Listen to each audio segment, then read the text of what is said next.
Let me tell a tale of a world where heroes walk among us, fighting through the darkness left by monsters and by selfish men. A tale of glory rents asunder, sacrifice and battles lost. Our heroes know not what awaits them, and still they carry on. Let me sing a song of a family forged by trials and woe. On their own they falter, but together they will write their own tale of glory rent asunder, sacrifice and battles lost. Our heroes know not what awaits them, and still they carry on. What was rent shall be restored. What was lost now shall be found. The price of valor ever rising, but victory brings new rewards. Tales of glory, might, and wonder, hard-fought battles, treasures won. Our heroes know their fate awaits them, and so they carry on.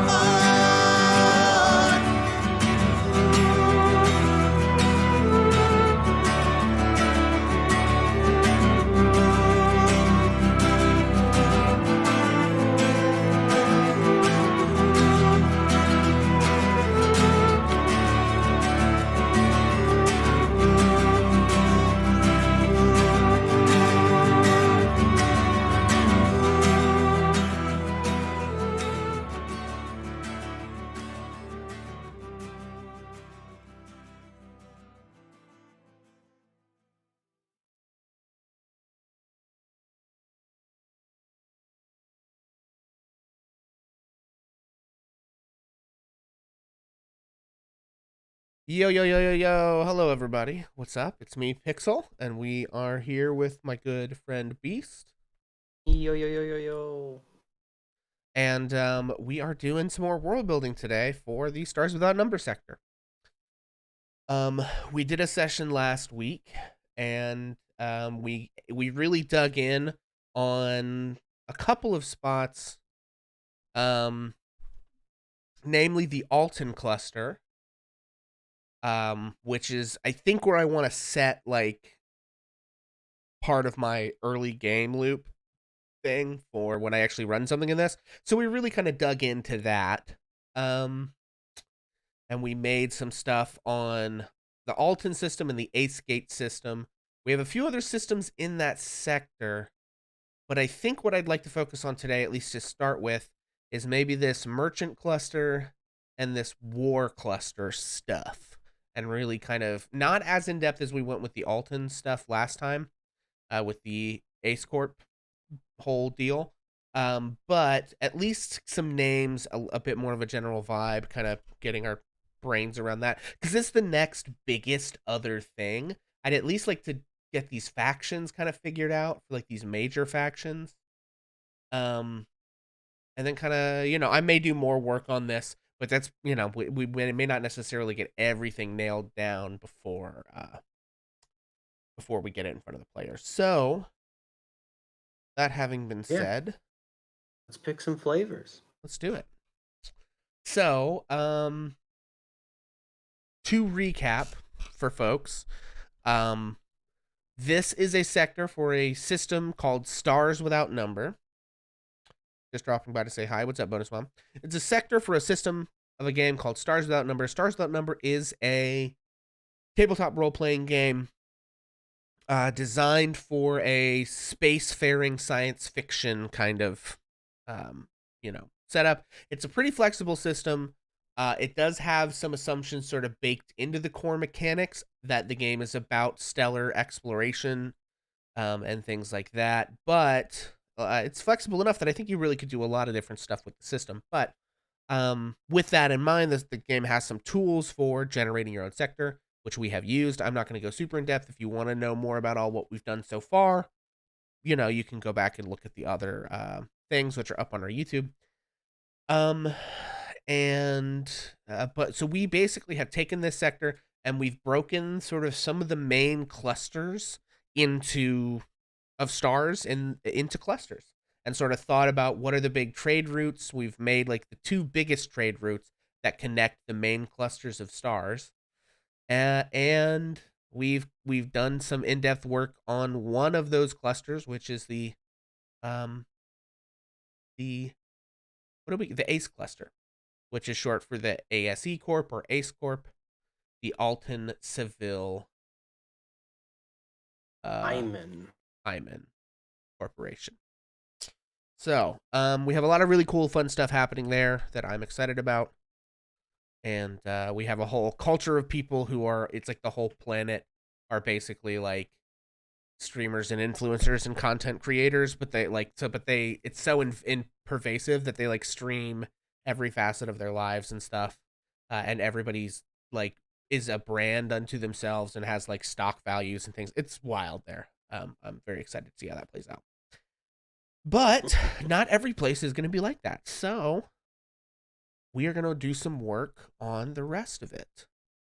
Variety is the spice that must flow. Yeah. So, So what do we want to do? Are we feeling mercantile or warlike?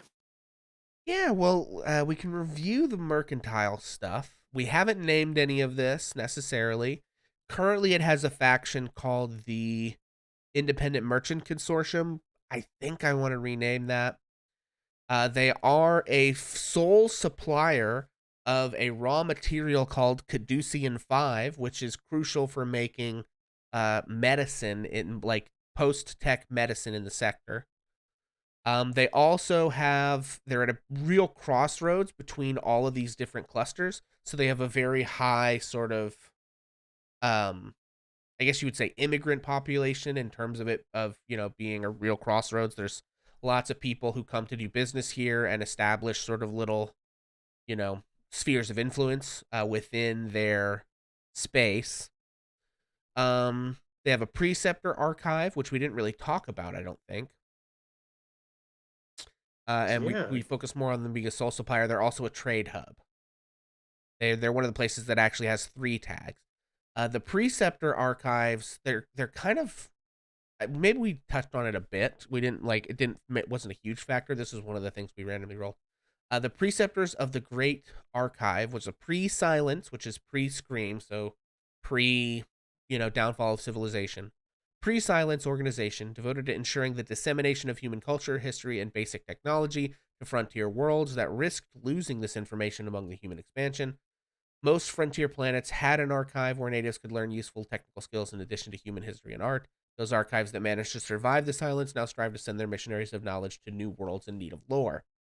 So having a preceptor archive means there's some sort of facility. We're not sure necessarily what its current function is, but at one point it was a hub of knowledge and technology from the core worlds designed to make sure that people in the outer edges of human space had access to knowledge of how all the technology worked. So Nice. So that is it's basically like a doomsday library. yeah, sort of. I mean, and it was more functional than Doomsday for them too, because it was like an average everyday thing too. It was like, oh, hey, as the system is getting up and running, you know, we now, like, when all our ships came here, all of their coolant systems work, but now we no longer have a ship coolant system specialist, and some of the coolant systems aren't Right. working. So we need to send somebody to the archives to become the new ship coolant system specialist. That kind of shit, right? Um, so we also have this outpost. I don't think that we did a lot of work on it. It's very sort of desert outpost thing. Um, so, uh, So and if then, yeah, and then we have the war thing, which is basically, um, there's a battleground in System 10, which is location 40405, where there's some huge zombie problem that we haven't really determined. And then there are sort of three factions, really kind of three somewhat major factions, really vying for control of that whole zone. Um, there's two groups in a religious war. Um, two nearby planets both had the holy war tag, and then there's sort of a regional hegemon with some robots. So classic robot hegemon. hegemon and a mega corporation. So and a space yard. So One of the biggest. what questions are left unanswered about these folks? They're Yeah. obviously going to be mysterious. Like if I'm a new player and I'm starting in the Ace cluster, Mm-hmm. where you intend to start the narrative. Well, what are the things that I might know casually in the world about the other clusters? And Right. I guess do we not yet know some of those things? Yeah. So major questions that are still to be answered.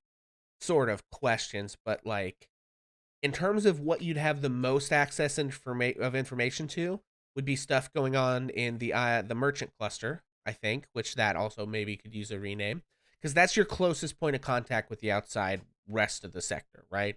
That's like the Right. crossroads of information, but information about that place and what's going on there would be much easier to come by than some of the more far flung places. Like the stuff going on in System 26, way down here in the bottom left corner, would probably be harder, like way, way harder to come by, right? Right. And then the stuff in the Distance, war like any game cluster, of telephone. yeah, I think the stuff going on the war cluster would kind of be sector wide, like news to some extent. So I think the fact that there's these warring religious factions and this big corporate faction that are all vying for control of this sort of like strategic shipping lane and some of these planets and stuff. Um, I think you'd at least a new player or a character could be expected to have some vague familiarity with the factions in question there, Hmm. right? And there's also, of course, the fact that like some of our players may be from any of these different places, right? Right. So, but like even if you're only an Ace Corp, you might have some knowledge and thoughts about the stuff going on in the war cluster, which also needs a rename. Um, you know, and at least enough familiarity to know what are the name of the factions, if not all the details of like what their shit is. Right. Um, and we also, I think, questions that could remain to be answered then is what are the motivations of these groups? Like, why are they doing this? What's so important about all of this? And what's the situation, which seems to me like a bit of a stalemate, if I'm being honest. I don't think anyone's Yeah. like winning the war. I think it's sort of a I think it makes sense based on the way that we described the planets, the random characteristics. There was at least one that we kind of said, well, that sounds like a dead planet, or if not a dead planet, at least the entire planet is being used as a yeah. battleground. It was in System 10, which is in 0405. Planet 10 is a battleground, and it has zombies. Right. And Those are the that two things sounds that we know. Oh, we know a couple of other things. It has a thick atmosphere, breathable with a pressure max, so it's not a great place. It's very warm. It has an engineered biosphere, and okay. its population is a failed colony. So native life on the planet is only at tech level 1 Oof. because the colony That's failed. like that's like Medieval. It's like Roman. Mayflower pilgrims. Yeah. Yeah. Pre steam and gunpowder, I believe. Yikes. Okay. So, yeah, And the zombies too, huh? Wow, that's life's not great on that not planet. great. I actually want to look at what an engineered biosphere means. So let's take a look at that. Sounds like it may have been um, terraformed. Probably. Engineered Potentially. biospheres are among the rarest as they require enormous time and effort on the part of a highly advanced civilization. Whatever life exists on this planet has been extensively altered by an alien race or by pre-tech genetic engineering methods. Some Oh such worlds no. are paradise planets, carefully sculpted by some fabulously wealthy predecessor to suit their own tastes. Others are living forges where foodstuffs and refined material are produced as byproducts from the basic organic processes of the world's biosphere. Such worlds tend to be fragile. Many engineered worlds are dependent upon regular stabilizing work to prevent genetic drift and adaptations that do not serve creators' purpose. Uh, Without regular pruning and adjustment, engineered biospheres can go badly awry. Some end up leaving nothing but genetic wreckage in their wake, while others go wrong in more subtle ways. Or once the biosphere existed to serve the inhabitants, a creaking engineered biosphere can leave the planet's population chained to constant repair and maintenance effort just to prevent planetary collapse. So I think we know where our Interesting. zombies came from. Yeah, I was gonna say that sounds like an impetus right there. Um, is that the whole biosphere was engineered. So I'm kind of thinking that maybe I do like the idea the that the zombie situation was intentionally done to this place though. Well, it sounds like maybe what happened was an interruption to this very careful genetic curation Yeah. at at due to interruption, probably because of violent conflict or maybe deliberate agitation, has become this crazy zombie plague thing. Yeah. And I think that that's we had discussed how in the war cluster there's essentially there's three main power factions, but Mhm. two of them are we think are undergoing a religious schism. Right. Um, do you think that what do you think the connection relationship between the zombie war and the religious schism is? Um, in terms, do you think one's a cause and one's an effect? Do you think that there are sort of multiple variables involved? Because it feels like rife for interesting political interplay. Yeah, I don't know. Um I'm not sure what the relation between the zombie problem and the religious schism is. I know that we have a research station on Planet 21 and System 21, which is controlled by this purplish faction in System 23. Also, Hmm. to kind of reiterate for everybody, as far as I'm concerned, systems 20, 11, and 24 are all run by this regional hegemon mega corporation here in the right side of this. System 10 is contested and nobody really owns it exactly per se. System 23 and 21 here in the bottom left are owned by one set of the religious holy war folks, and then system 1 and system 2 are owned by the other group of the religious sect. I um think it's interesting too that the planets kind of make this, Y shape, and the mhm, intersection of that is System 10, where all of the bad stuff's happening. yeah. So um but going back to my other point was that we have in System 21, there's a research base that also has a zombie problem. Um, and it has xenophiles as part of its tags. Maybe Um, they're the ones who were curating this genetic thing on the planet. what if the religious schism has to do with the curation of the genetics? Ooh, okay. Right? So what if Sort one of of the groups was like, you know, in order for mankind and for all life to like it's like I guess it's eugenics versus like just leaving shit alone. right. Do you let mutations occur because that's the will of some sort of, universal e- entity or rule or force, Right.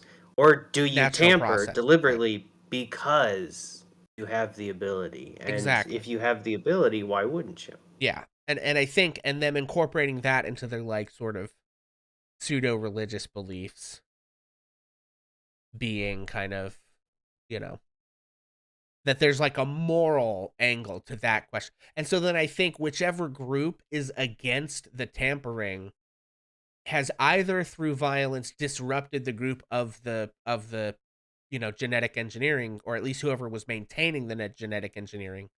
Because I'm also we haven't decided what its source was. I don't know if it was a human project to begin with or an alien project that they found and were maintaining or something. That's kind of a question there. True.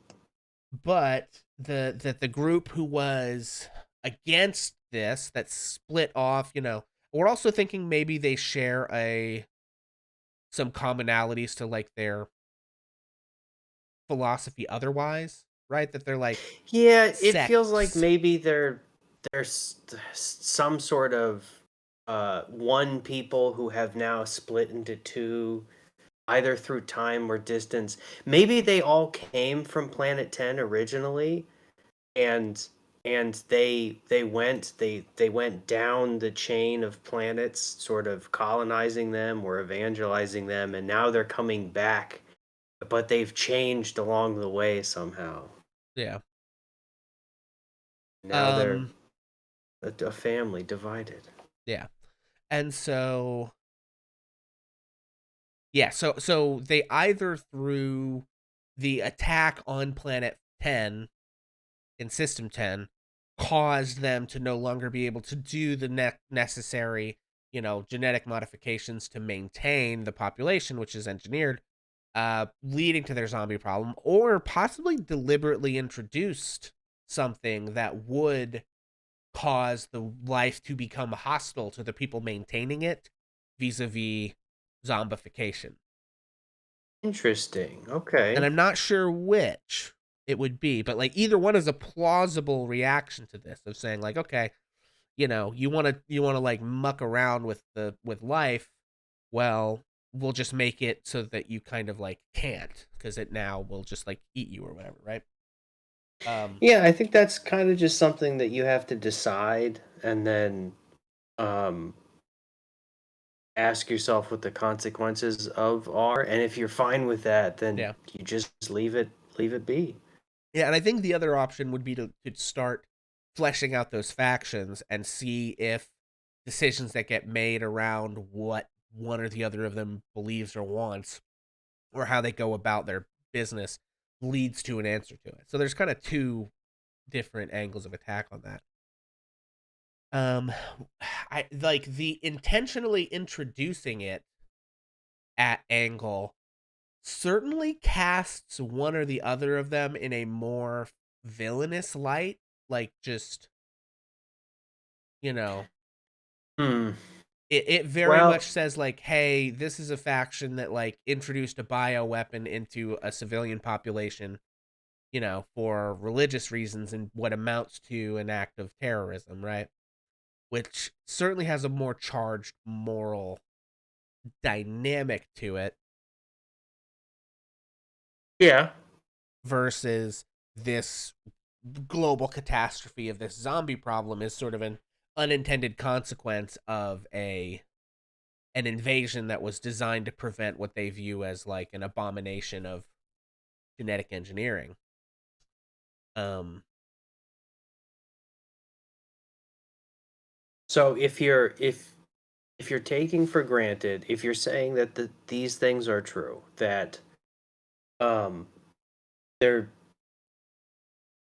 these folks, these two religious civilizations, hegemonies, uh, were once one, split due to differences or something. well, So had a the schism. something is really easy to come up with in terms of the silence and the fact that like interstellar travel was That's basically true. impossible for 600 years.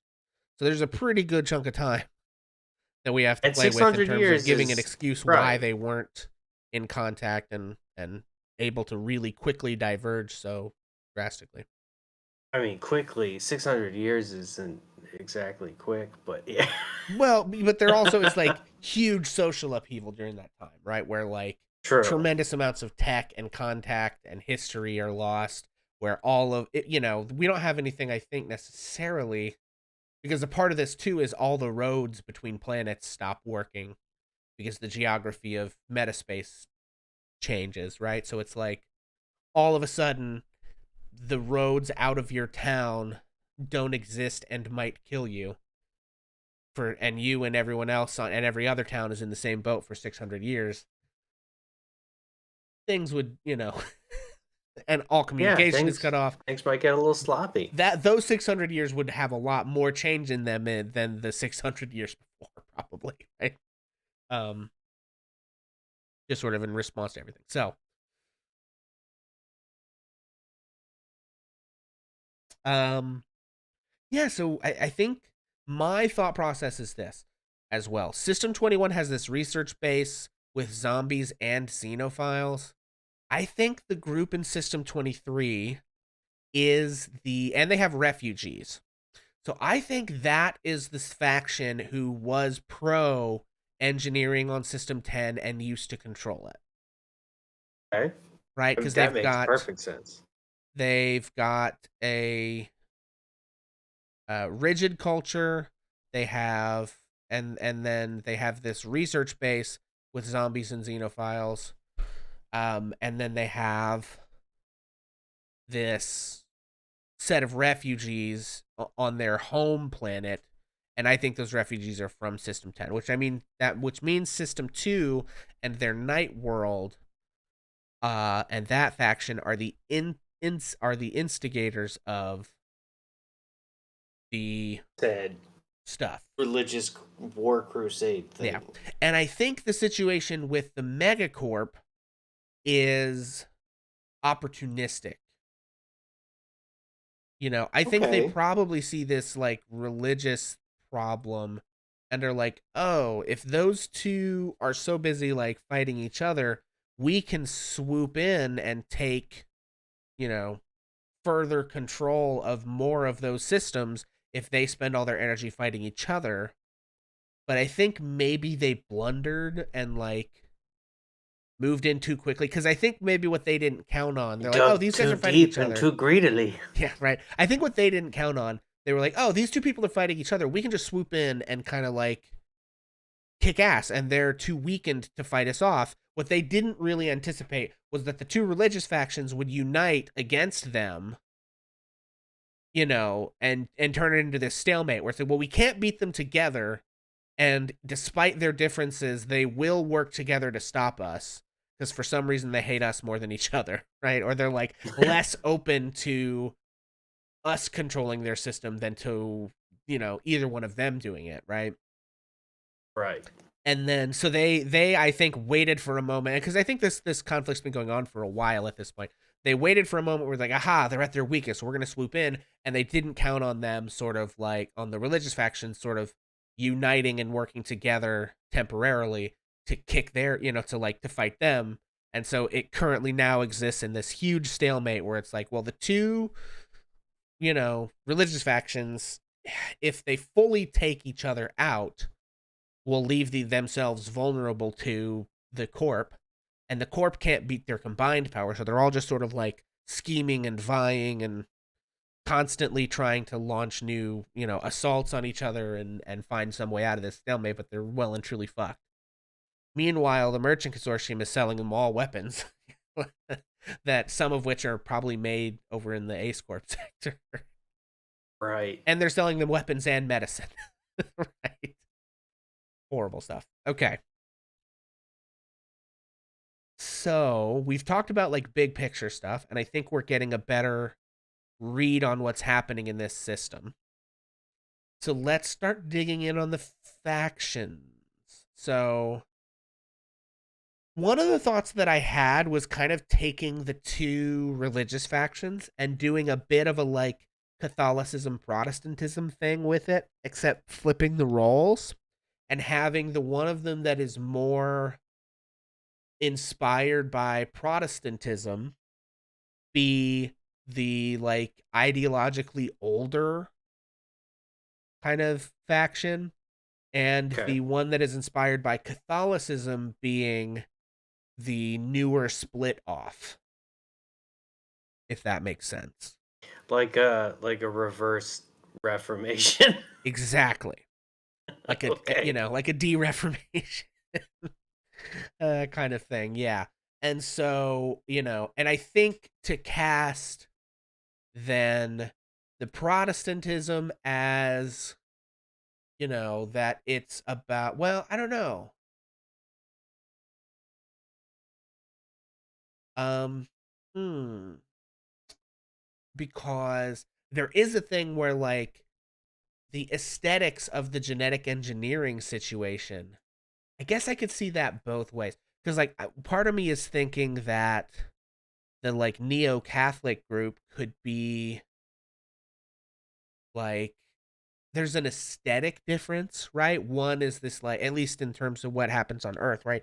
There's this opulence to the Catholicism, and there's this asceticism to the like puritanical Reformation vibe. You know what I mean? Mm-hmm. And like trying to think of like how that interacts with a sort of like curated genetic engineering project. Because on the one hand, the sort of like heightened aestheticism of a Catholic, neo-Catholic vibe lends itself more to like this kind of all creation must be, perfectly beautiful in the eyes of the creator, and therefore we will make it perfectly beautiful, versus this like Protestant vibe of like, it was made as intended and is already perfect and you're fucking with it. But I suppose there also maybe in the Protestant thing is like maybe a concept of like the humanity's job is to like shepherd the natural order, kind of. And this is like an extension of that. And it's like a tireless, it's like work that can never end because it must always be maintained and we must always be the shepherd of it. So I Mm. guess I could see justifications for either side being the, I genetic guess, engineering yeah. faction. If you can justify it either way, then it's really just Yeah. down to the flavor. And the flavor that I kind of liked for like the neo-Catholic group would be this like return to indulgence in a way. This like these Protestants would deny you this like, you know, um the Opulence, yeah, would deny you these luxury, material, yeah, things, and would deny you, rest, and they want you to work forever, comfort, you know. right? And um and that being kind of part of like the, it's like, I think the idea for me from like the neo-Catholic group would be sort of like discovering their idea is like that they're discovering an older, deeper truth. They're like, these were false teachings, and we're rediscovering this older, deeper truth, which is, of course, it's all nonsense, right? Like, but Right. you know, but that's like their own perception of it, right? So, um, I guess we gotta name these things. Very true. Um, let's see.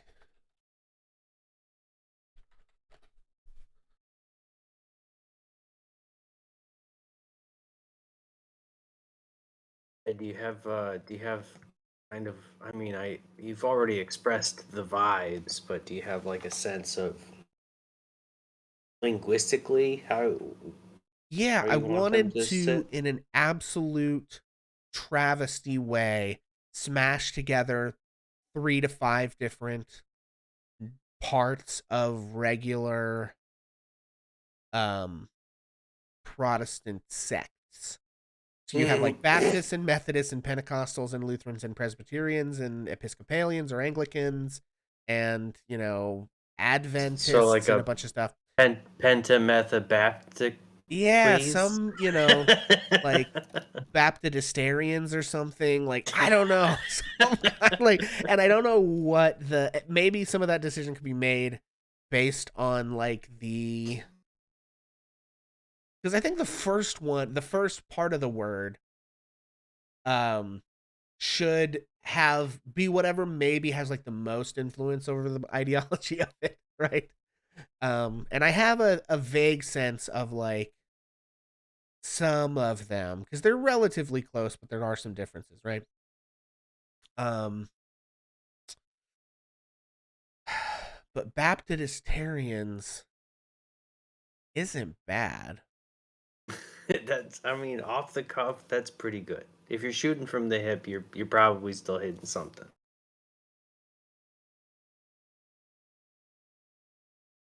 We could do like 2 words, like Baptistarian restorationkins or something. I don't know.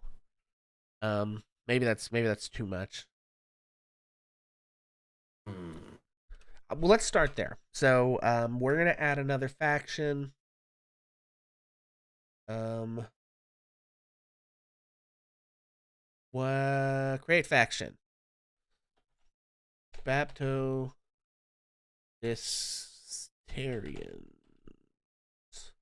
Maybe it should be like, um, I like the idea of not just that by itself. I want it to be like the new communion of Baptistarians or something like that. You know what I mean? That it's like this, Mm. you know.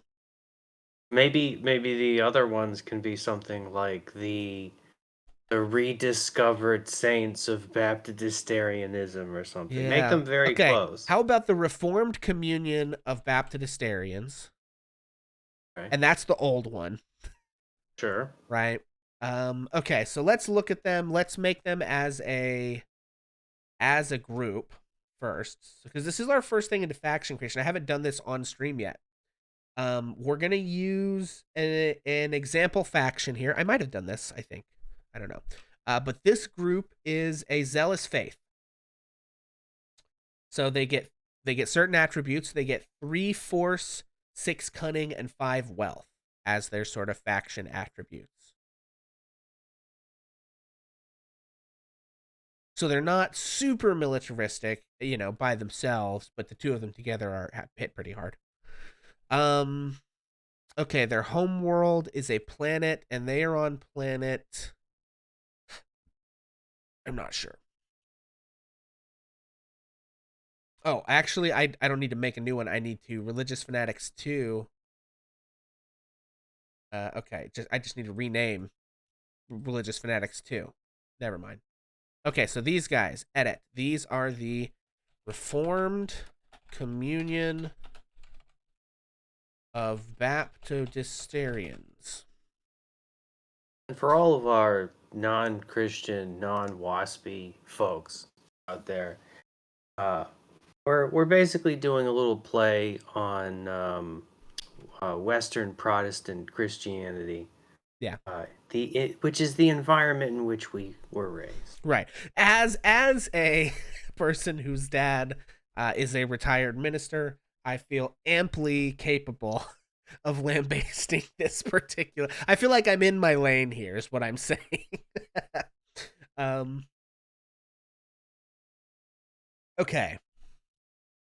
And then so that's one group. Uh, and then we have our second group.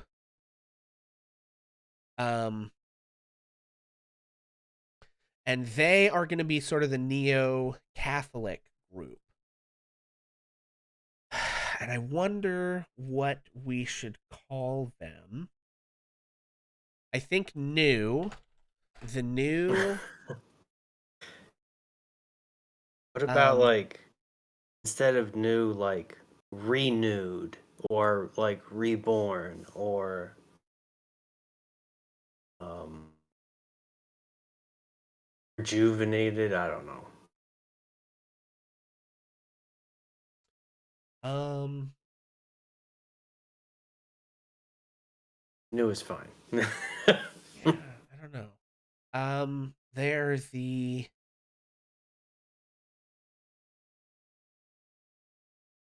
I don't know. It's got to be some ridiculous faction, right?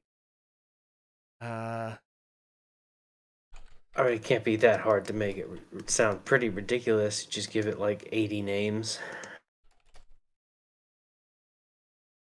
That's usually my go-to strat. Little pro tip here. Um, if you want to make something sound silly or overbearing, just give it more names. Yeah. It's really that They easy. don't want to let me use enough characters.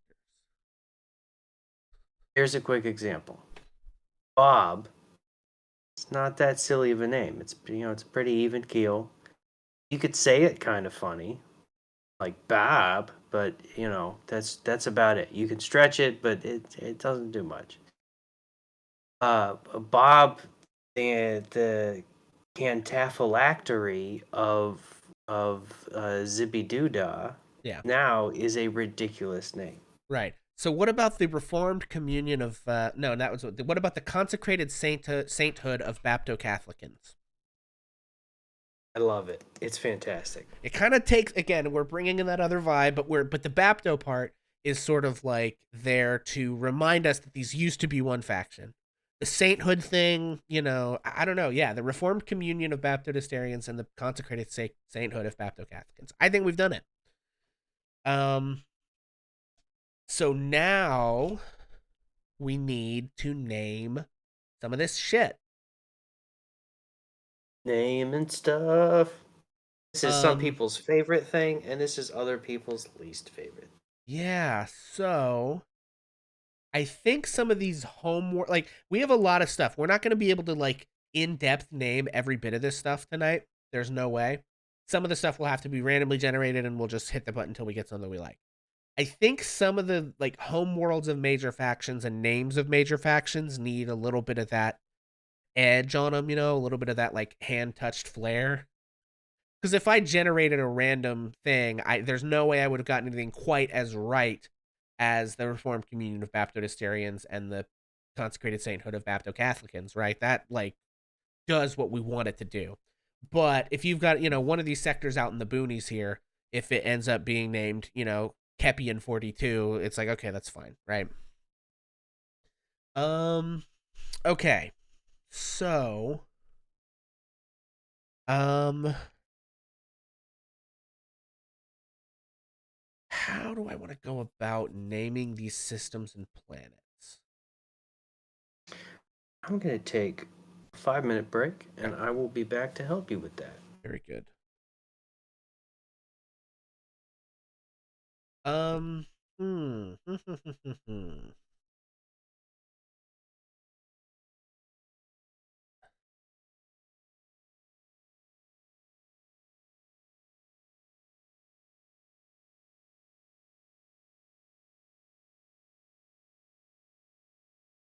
I think I should just name this planet Hell. This is it's now uh call it Hell 9. Um maybe just Hell and everyone knows what we're talking about. I don't know. We'll run it by Beast when he gets back. But that's the battlefield world and I feel good about that. But what do we if that planet is Hell, what do we name the system? Randomly generate some stuff. The Rima system, the Sarita Srikna system, the Asa system, the Pada system, Para system, Lead system, Scaris system, the Thorin 15 system, the Frayne Heligar system, the Pathanor system, Iterast. I don't know. Um,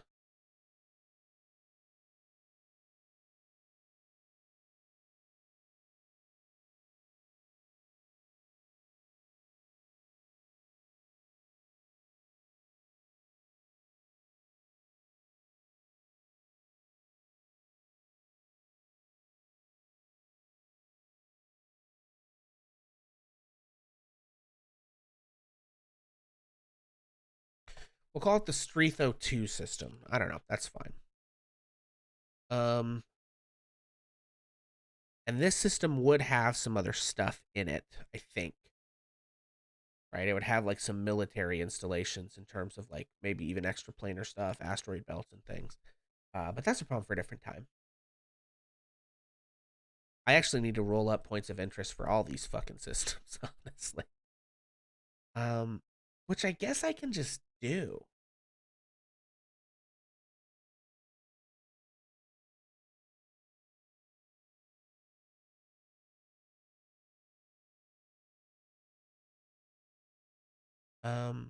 6 Eudoxus. Okay, works.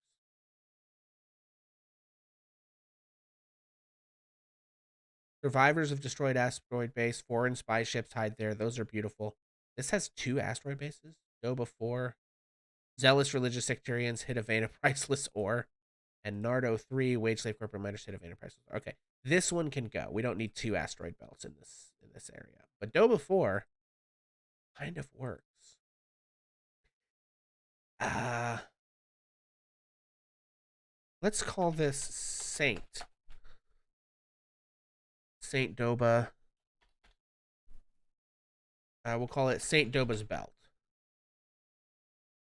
I like that. And then, why don't I name this after like a verse? We'll call it Eudoxus 6-2. That's fun. Um,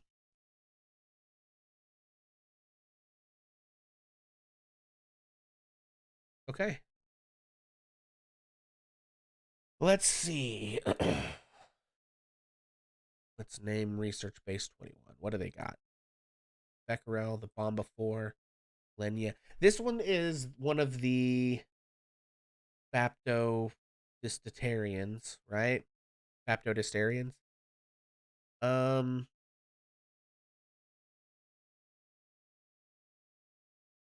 just call it Uther.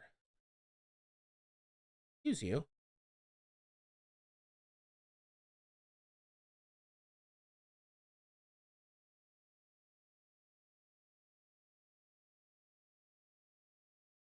Maybe the Uthrich station, the Uthrich research base.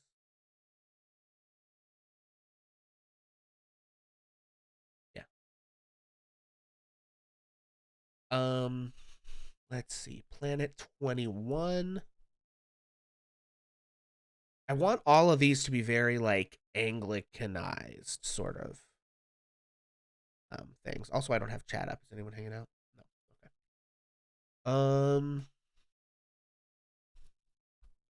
I guess I should also write this stuff down. Okay.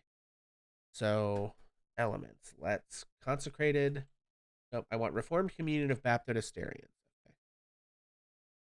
Okay. Reformed Communion of Baptodistarians. And I have the consecrated sainthood of Bapto Catholic. Okay, so these guys are the older of the 2 religious sects in the. And I guess we need to name our cluster.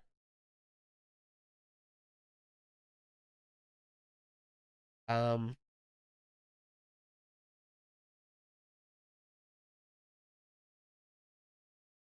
I feel like the Bapton cluster.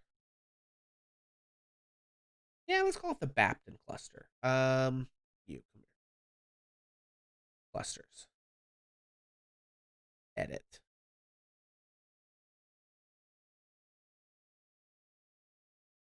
Bapton cluster. That's sort of shorthand for now. We have the Ace cluster and the Bapton cluster. Okay, I am back. What's up?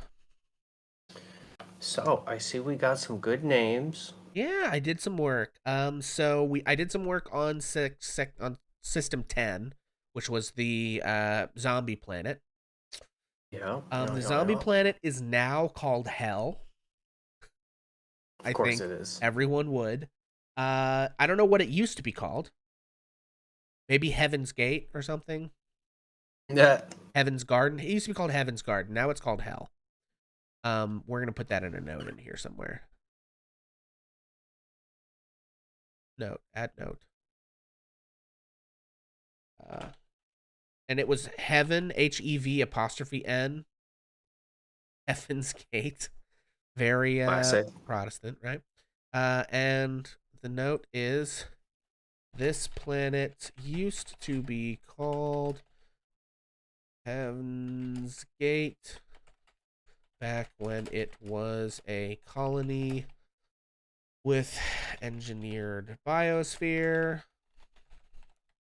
but now it is hell with zombies and war. Okay, great. That's all we really need to know about that. Okay, so we named the planet Hell. This deep space station. Wait, why did that? Hang on. Something happened to my deep space station that wasn't what I had. Oh shit. I guess it didn't save. Mm-hmm. I'm refreshing the thing now. It looks like some of the names might actually be missing. Weird. That might be like a GM layer thing. Yeah, some of the stuff I think I don't know how some of its stuff may be hidden. I named that there's an asteroid. Okay, the asteroid belt and the deep space station. Okay, so the asteroid belt. Okay, so I must have edited the same thing twice. So the deep space station is motherfucker. What is that? Why? It keeps like dropping me onto other shit, and I don't really know why. So I guess let's look at the overview. Deep space station. Yeah. Okay. So Lamplin 2 is actually the Eudoxus 6:2 station because it's very much like that it's Protestant. And the belt is what did I call it? I called it Saint Motherfucker. It keeps doing that to me. The asteroid belt is Saint somebody's belt, but I don't remember what it was. So I guess let's just generate something. Raider, Mambali, Blitta, Ekedge, Bunchel, Chia, Negril, Woomera, Chris, RM. I want something like Romany, you know? Not Romani, but like Romanesque is the word I want. God. I mean, you could steal mine. You could a Jorian. We could do a Beast Wilds deep cut in here. Saint Ajorian's belt. That's to be fair, it's not a name that I technically came up with all on my own. It's a great name.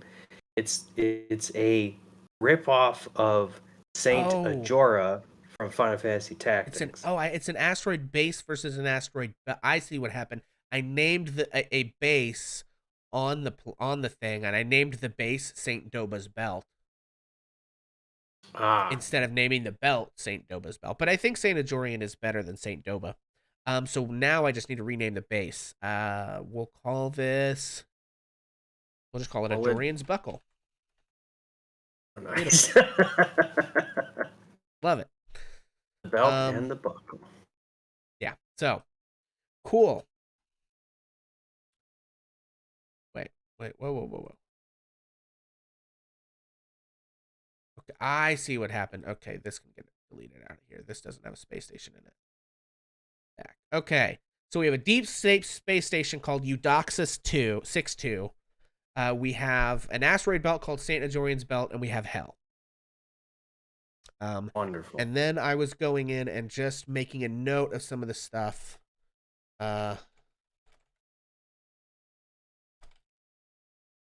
Oh, and I also tentatively called this whole area the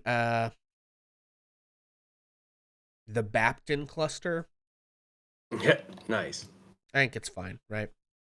Yeah, Maybe put a it gets the Y point there. The across. Bapton cluster with a Y.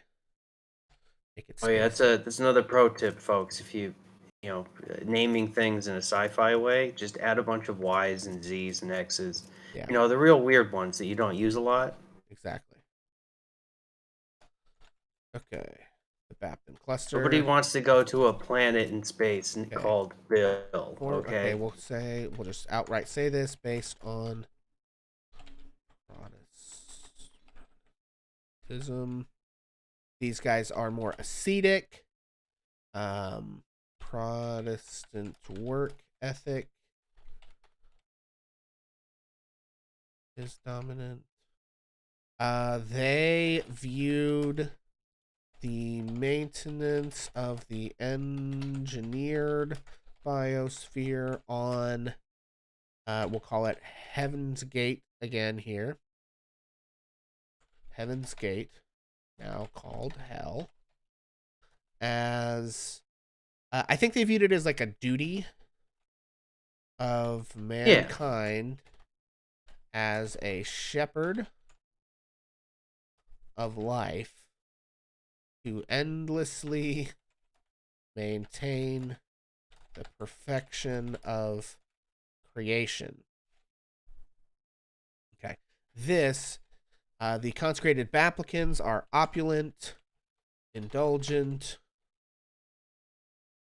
I'm going to say hedonistic, but guilty about it.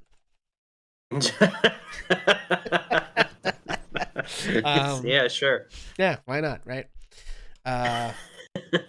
They believe they have uncovered a deeper, more profound truth that the Baptodisterians are hiding from true believers. How could they? Yes. And they view the maintenance of the engineered biosphere as Sacred an duty. affront to the natural order of creation. Okay. Right. Okay, so we've done some work. Also, I named the system Stretho 2. I don't know why. It just seemed fine. Yeah, that's fine. Now we've got these the Baptocatholicans and the Baptidisterians, which I think could just be called the Catholicans and the Disterians in terms of shorthand. I'm actually going to write that down. That's probably going to come up a lot.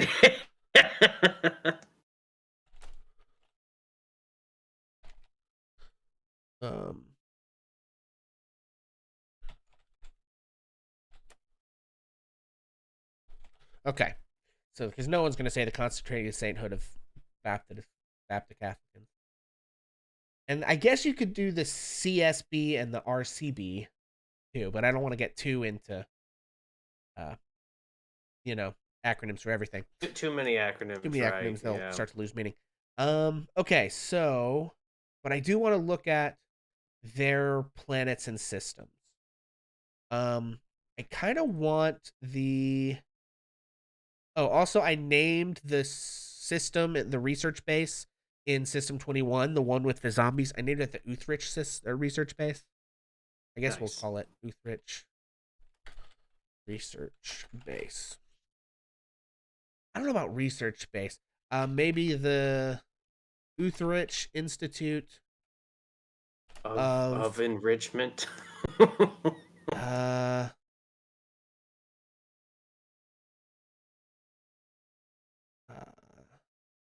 Ooh, okay.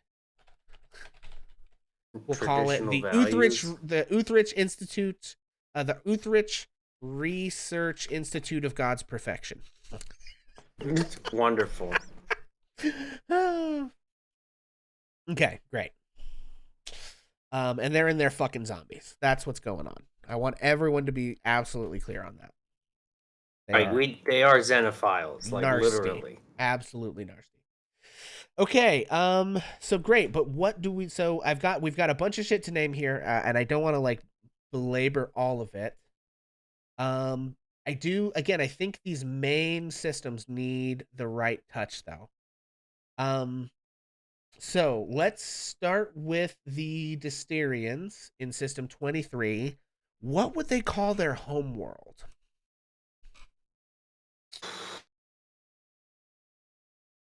And their home star? Epis. Weapons.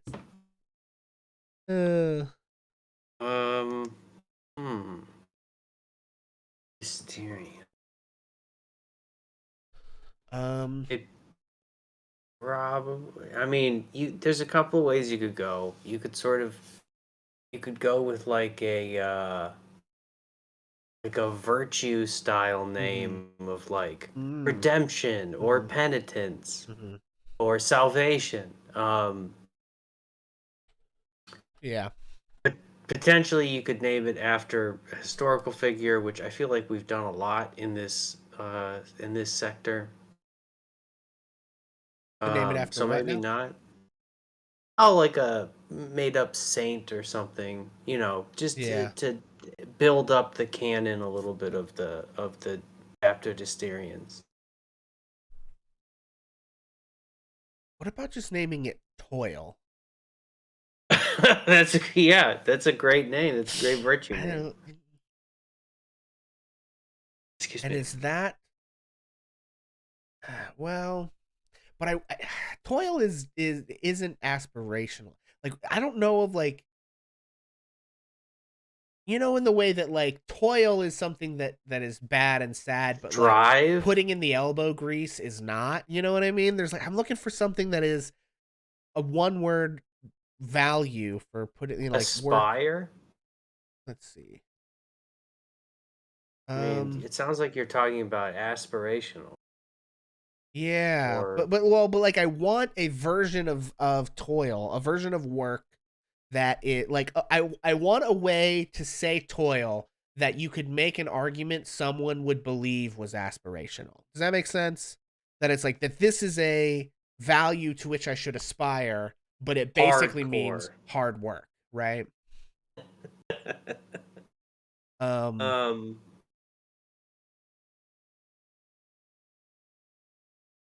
and I don't know that there is such a word.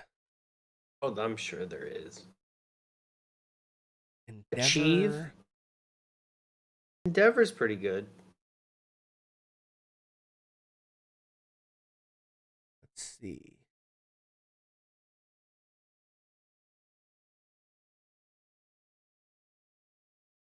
I mean, strive. Yeah, That's a good strive one. could be it. Here. Let's Google synonyms. Yeah, I've got the Aspire. source up Yeah. right now.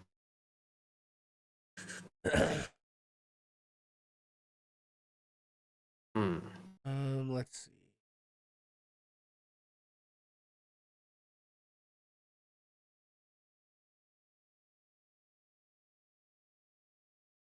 That doesn't help. Yeah, like I want a word for work that sounds like hope. Accomplish? I don't know. It's like hope. But also has like duty to it. You know, it's like you're working hard and it's your duty to work hard and you're proud to work hard, but it basically means like toil and misery. Like an underhanded way to say that. You know what I mean? I'm getting real specific here. There's sometimes, guys, that the English language fails me. I want you all to know that.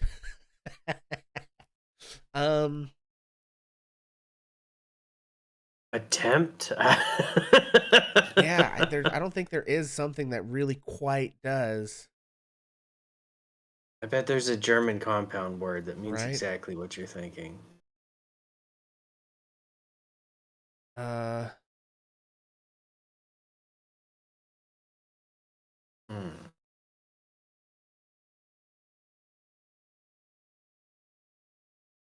Attain, aspire, chore, diligence. diligence. That's a good Diligence. one. Yeah. I think this is the planet diligence. Never stop, never stopping. Exactly. How Persistence. persistence isn't bad. Or maybe just duty? I don't know. Nah, I like diligence. Chore, drudgery, diligence, effort, endeavor, exercise, exertion, grind, operation, pain, push, toil, daily grind, grunt work, industry, On that grind. industrious. I think diligence. Diligence has the. I want it to be the kind of thing that a pilgrim would have named their daughter that actually is horrible. You know what I mean? That's what I want. And I think diligence is that name. I think that's it. I think that's it. I think you found it. Okay. Right. Cool. My sweet Constance. Exactly, right? Okay, so we've got the planet Diligence. That's named. What do we call the system? I think the system has to be named at maybe it's like this is Protestantism, right? So it's not named after a saint, but maybe it's named after like an angel or Well, and again, angels. We don't have to name it after an actual angel. We could yeah, just come up with something an something that has the angel-like vibe of name, an angel, but like um Krasmodius or well, something. no, you know. Um It's more of a demon, maybe, but yeah. Uh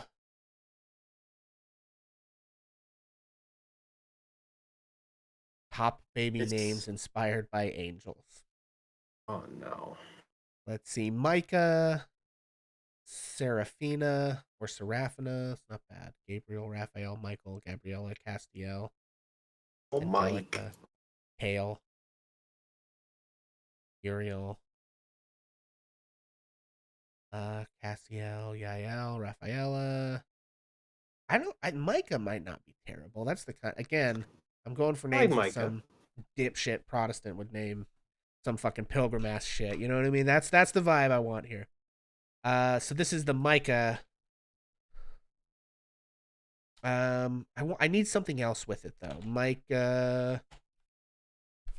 What if we called it the About something Micah's like, Eye system? okay. What did I you was gonna say? say something like maybe like Micah's Claim or like Michael's Folly or Hmm. What's a name? Yeah, maybe like a name for like a Michael's Wake. yeah. There's names for like weird little Puritan settlements that are kind of like that. You're right. Um, let me see.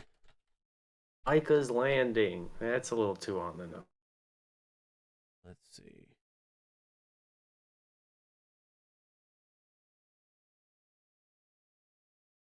Um,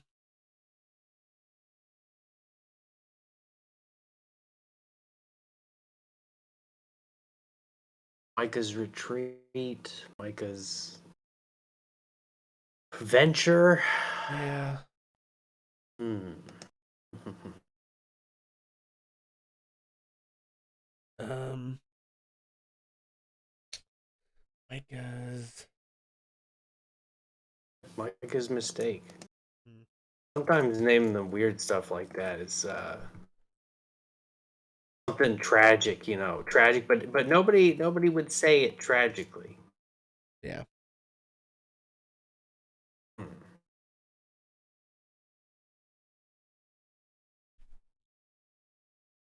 Micah's Mission. Micah's Peeper.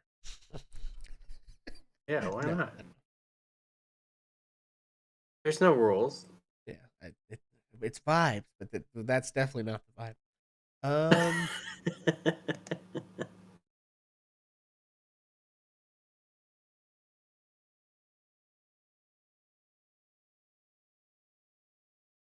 Hmm.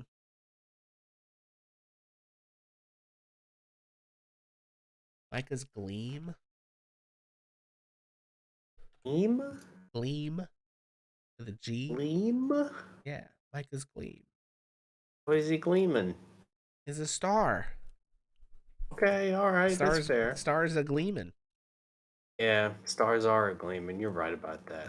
Micah's Gleam system. Yeah, that seems again like because that seems like the kind of thing that like a pilgrim would name a town because there was a big ass silver vein or something in it. You know, this here's Micah's Gleam. You know, my daughter Diligence and I, along with her mother Constance, you know, done built that shack right here. Not 5 years ago. Had to replace the roof twice. But Okay, I can idle see it. I hands can are a see devil's plaything here in Micah's Gleam, you know. it. Oh God. Okay. So yeah, we've named the system and the planet. We've named one of the research bases. I say let's go look at this Catholic shit. This I'm sorry, Catholican shit. Um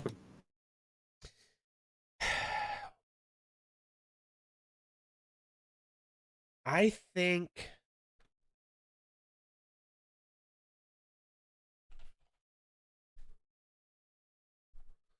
maybe well, I don't know. That's so this is where we're naming stuff in a more Romanesque way. We're naming it after, saints. We're giving it numbers like the second and third and 23rd and whatever. Right? I think that's the vibe for this. So let's see. We are looking. These are the consecrated sainthood of Bapto Catholic. What do they call their planet or system? Hmm. Hmm.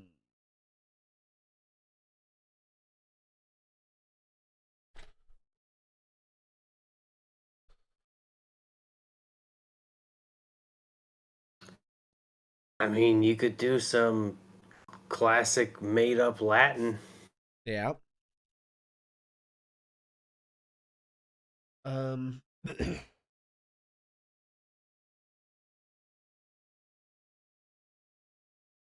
uh.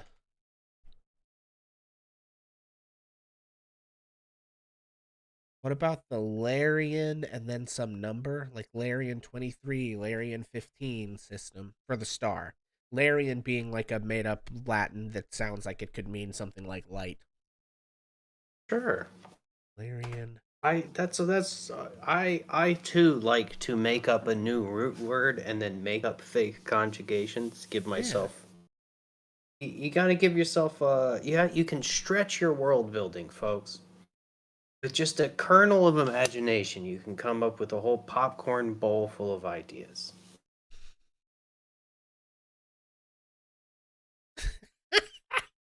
This is the dumbest thing I've ever tried to do. Okay. I Let's got see. that. I really Roman got that. numerals for can I do like a okay. I've known Pixel for a long time, and this is almost certainly not the dumbest thing he's ever That done. is true. No, I was gonna look up the Roman numerals for 42069 and call it that, but no, that's Oh not the my thing to do. god. Oh my goodness. Internally, if anyone Yeah, cares, it's XLMMLXIX, in case anyone cares. But um, let's see. But I want a number. Uh, I don't know. What's a number that sounds Catholic? I don't. uh, Maybe 13. yikes. 13? Sure. I was gonna say like 4. I want it to be. I want it to like. I think the bigger the number is, the more Catholic it seems. I don't know. There's something like, but there's too big where it becomes too comical, you know. So I'm trying to find the sweet spot of has enough Roman numerals after it to look to look right. I mean, like 34,217 Dude, that's is definitely too too. big. It's not gonna. Okay, Yeah, well, because that not would in be my world. XXXIVCCXVII. No one is remembering that.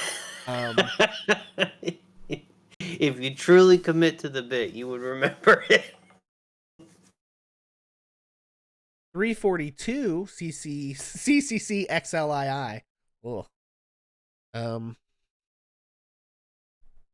Hmm. Really? People wouldn't even realize that's Roman numerals, which is very funny.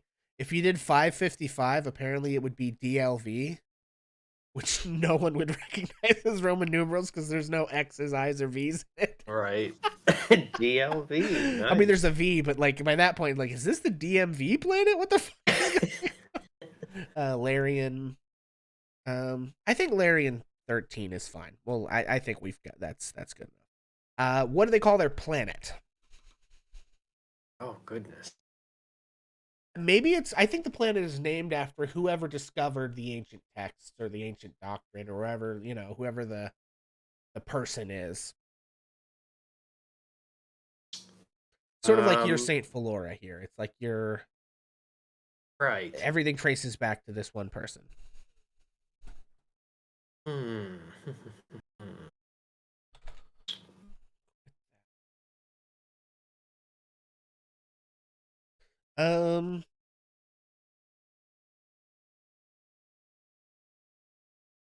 Maybe like something that is some made up gobbledygook that sounds kind of like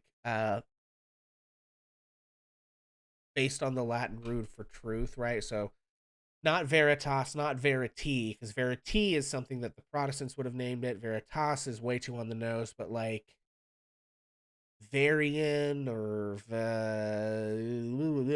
something with that beginning of VARE and then some other shit afterwards.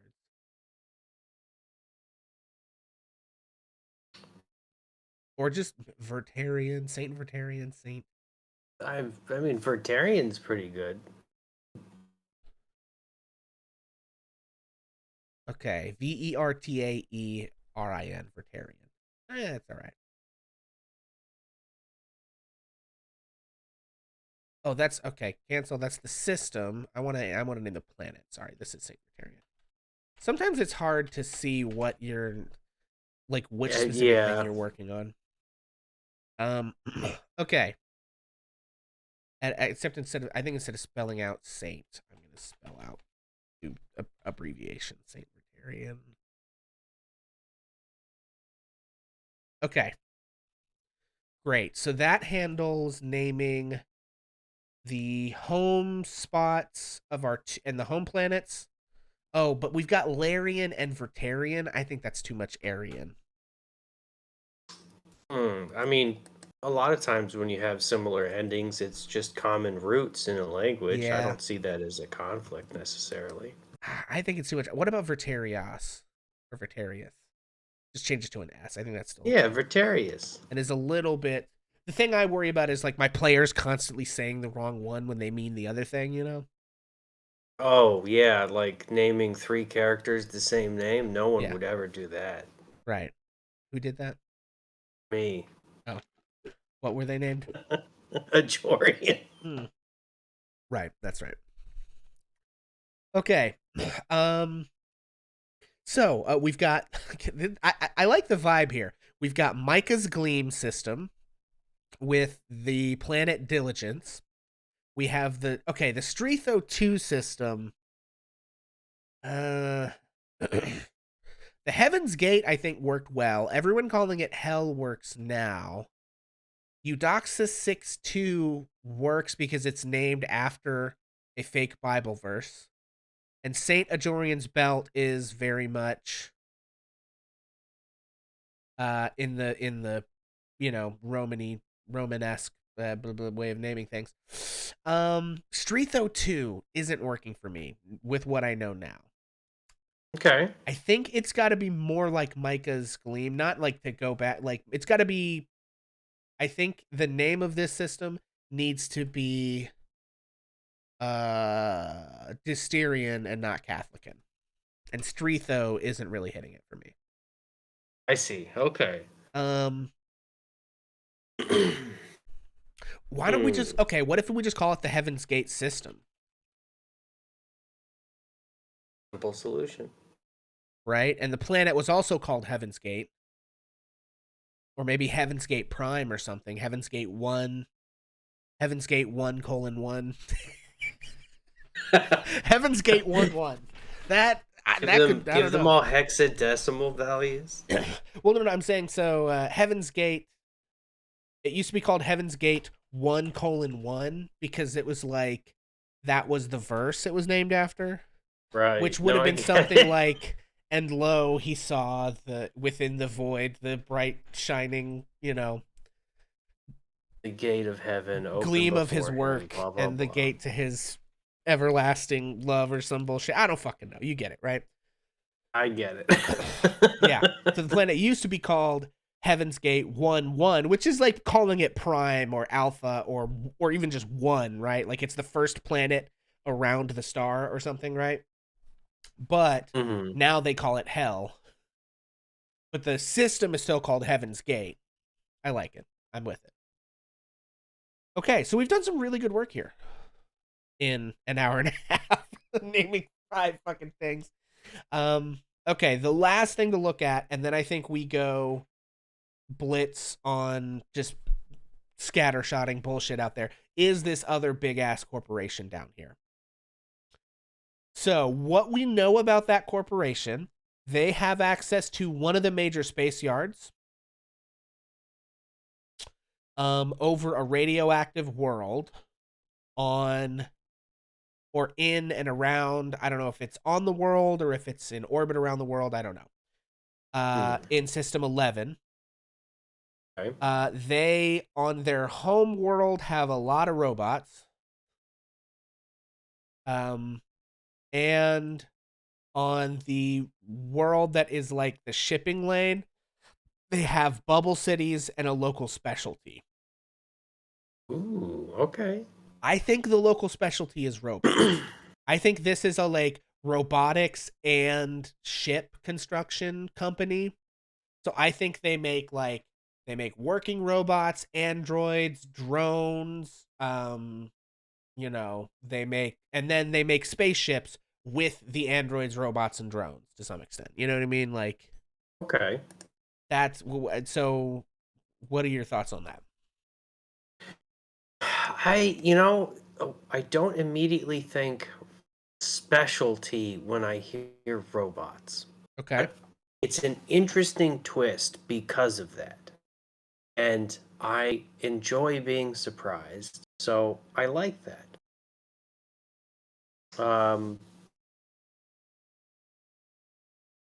Yeah.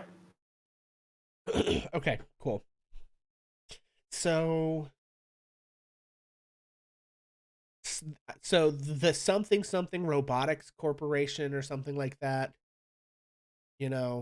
feels.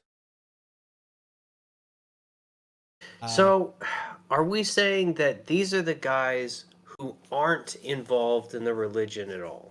Yes. This corporation is not involved in the religion, and they're like the only main corporate rival to the Ace Corp in the Alton cluster, but they're mired in this whole fucking deal because they kind of saw a chance, like, because their thought was like, these two factions are fighting each other. They're both kind of weakened by that. We can swoop in with our superior starships and robots and just fucking control all of this and have it, and we'll be the biggest kind of like corporate imperial power in the sector. We'll control one of the major shipping lanes to a bunch of worlds, which we kind of still do, but whatever.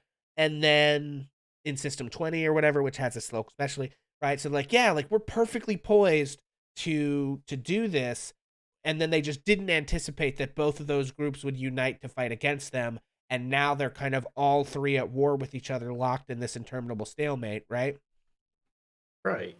Because they've blundered into this, but they're the big major competitor to the Alton Corp. And I think whereas the Alton Corp is this, or Ace Corp is, this social media export, and they do mining and they do raw materials and stuff like off planet, all the stuff that's required to maintain the lifestyle plus whatever else, right? That their whole sector relies on. But like, I think my vision for this corporation is more of like the kind of production stuff, and I think they're making robots to make stuff. Yeah, but I don't know. It doesn't have to be that way, but that's kind of the vibe that I was thinking. Given what we have of, okay, we got this radioactive world where people can't really work. We have this space yard there. It's either in orbit and they work on and the bots work on it like in the vacuum, or it's on the world and the world's super radioactive, so it's mostly bots down there. I don't know, something. And that like they create the bots in these bubble cities on System 20 in Planet 20 on System 20 because I don't know, there's either some raw material or something. I mean, it is geographically the closest place to the merchant consortium place, the merchant cluster. So maybe it's just like they buy raw materials from the merchant cluster and make them into robots. And the bubble cities are just where that production takes place. I don't know. There's a lot of ways we could kind of look at it. You know what I mean? Yeah, it really does sound like the folks in this part of the world have a high level of like technical and scientific expertise. Um, I like that they're the robot folks because that just makes sense based on where they are. Yeah. And maybe the whole time their take on the whole religious feud between the other two local powers was, guys, you don't have to fight over what's human and what isn't when you could all just be fighting with robots. Right.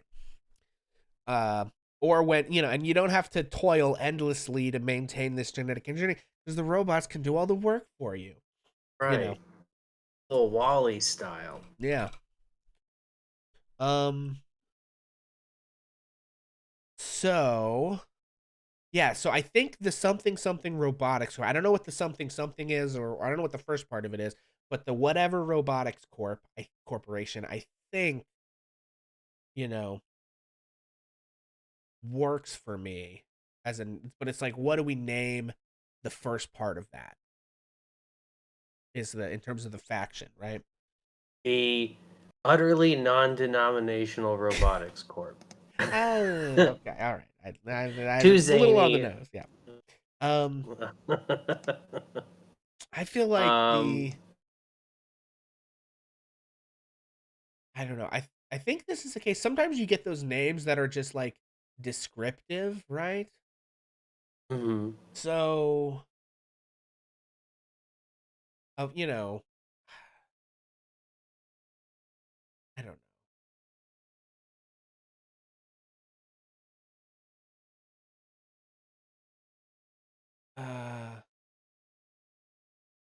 I'm trying to find a way. Here's what I'm struggling with. I'm trying to find a way for the name to imply they're dabbling both in robotics and starship building that doesn't seem too stupid. Well, maybe include Spike in the name as a reference to the Spike The spike drives. drives, okay. So like the Celestial Spike Robotics Corp, or like the uh, I don't know, Star Yeah, Spike Manufacturing. our spike. Okay.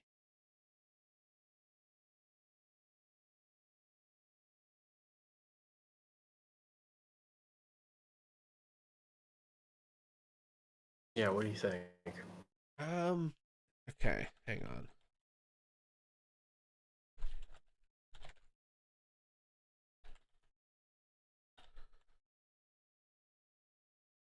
What about Starspike Manufacturing and Robotics Company? Wonderful. Very And we descriptive. and I think you just call it like Starspike Yeah, everyone would just be like, or oh, Star Spike, SS, yeah, SS Manufacturing and Robotics. yeah, Hey. great.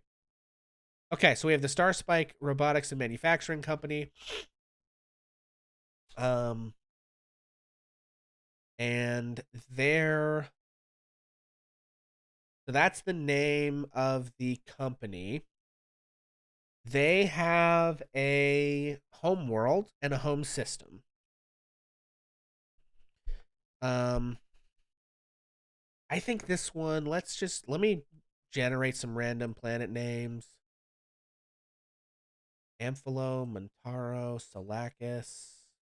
I think this one we could get away with just it's named whatever the fuck it's named. You know, Dion, Siomas. Another thing we haven't done that maybe we should think about, Hakani, is trying to incorporate some other linguistic lineages in the names and some of this Sure. shit, right? Absolutely. I'm a huge fan of that. Um,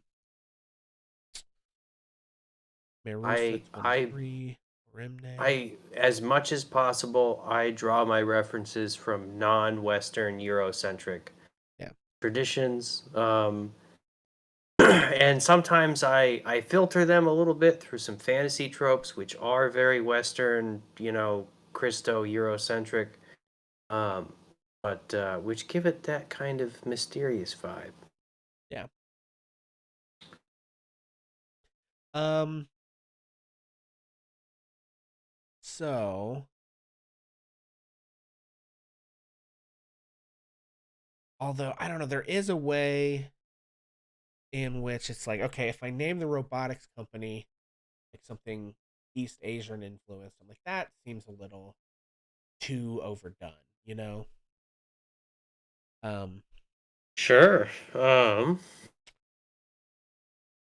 but it's also like we have this place and its couple of planets. Although the other thing is the whole company. Maybe one of the things about this and the merchant cluster, really everything except for the two. How do I say this? Imagining a world 1,200 years from now where humans have spread across all of space, it seems to me that outside of this one hyper Protestant v Catholic situation that we have going on in the bottom left here, that everything else like could have, even within each, it's like we don't have to have an entire faction and everything in the faction is named with a similar theme. Does that make sense? hmm Where it's like, Right. yeah, like what if this is a company that owns This this could be place. Yeah, what if the uh, ethnic, multi-generational. Right. exactly, right? So like what if these planets and stuff are all named in those different ways, kind of randomly based on who happened to found the place, Sure. you know. Um so planet Cora, Ragnil, Revna, Tho, Alchemido, Eknor, Gris, Yano, Cass. I think some of the earlier ones that I saw I liked better than what I'm getting now, honestly. Zenthra, Lith, Rorp, Cliff, Maris, Dulyak, no, Chavada, Mikas. We already have something. Dios. Is there anything jumping out at you? I'm trying to think of uh, some of some of these sort of groups of languages that I'm a little bit more familiar with. Yeah. Um, so like I'm a linguist. This is probably not super useful advice for a lot of people, but I study a lot of language groups. And I did so in school. I trained to do this, so I have some professional help. There's a lot you can learn on your own, and it's fascinating stuff. And we as people are excellent communicators. We find literally any possible way to like convey information between each other. That's one of our strongest innovations as people. Uh, what I guess what kind of a flair do you think would benefit? Because you're this is obviously kind of Yeah. maybe weaker territory for you. You're not really sure where to look like or how to start. Maybe I can help narrow it down. Yeah, so um I think between these three systems and planets, 20, 24, and 11 needs a smattering of like, you know, non-Western traditions, right? Sure. We've got our Starspike Manufacturing and Robotics Corporation, which houses itself in System 24, right? That's its like Hmm. headquarters. Um, and I kind of want to not necessarily, and it is, they make robots and spaceships and drones and other stuff, right? And they probably dabble in manufacturing arms and armaments and all kinds of other stuff. Um, but I'm kind of thinking that like I want to lean away from the like Real world trope trope. of sort of electronics being an East Asian Yeah, innovation exactly. in So our I think that's historical very timeline. done. But I do think like something in this in one of these three systems should have that flair. But I don't think it's the home world, right? maybe, maybe it's like an African tradition. Yeah. So I've been reading a little bit about the African kingdoms of West Africa, specifically around Mali. Um, and there's some really cool history. Uh, Most of us know of a person named Mansa Musa, right? He's said to have been the richest person in the world. He constantly gets used as a comparison for people like Elon Musk or Jeff Right. Bezos. There's these complete wastes of organic material and carbon which inhabit our timeline and which, detract from the overall standard of living for the rest of us. However, Mansa Musa had a father or grandfather who kind of kickstarted his career for him. And he was the guy who really set the political stage, um, following a uh, brief but very exciting military campaign. That man's name is Sundiata Keita. Um, and what's interesting is between the time when Sundiata Keita, who was a member of an ethnic group, went around to the other sort of cousin tribes of his ethnic group. He organized them against this usurper sorcerer king. This is real history, by the way. Read about it. It's pretty cool. Uh, and he spoke his own language, which Meneke maybe. I might be. I'm almost certainly mispronouncing that. Mansa Musa, when he came into power, did not speak that language. Instead, he spoke Arabic, which was a way of demonstrating that by the time he had sort of made Mali a trade giant in North Africa, he had incorporated it into a larger world, which was the Islamic world. Um, and because of that, he essentially acquired a new lingua franca, a new common language, which was Arabic. Arabic was what you spoke because that was the unifying factor, right? Um, so, given that, there's a couple of ways that you can do it. Here's what I recommend. Um, Using the Islamic world as a reference for names is an excellent way to begin. Uh, I think that some of us may have some passing familiarity, especially those of us who are really invested in the fantasy tropes of like medieval fantasy Europe, essentially, have some passing familiarity with the Crusades. And the Crusades is where this Western medieval world and the Islamic world clashed, and where they had a majority of their contact, and is honestly, the Islamic world is responsible for saving the Western Europe.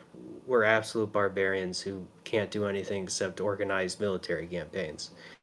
And without the knowledge that they had preserved from Greek times, medicine would not be what it is today. Case in point. So, um, we could look up some Arabic terms. Uh, the inheritors, hegemonic, you know, successors of the Islamic world would be stuff like um, the Ottoman Empire, Turkic speaking peoples. You could even rewind pre Islamic Empire and you could do something like the Persians and the Greeks.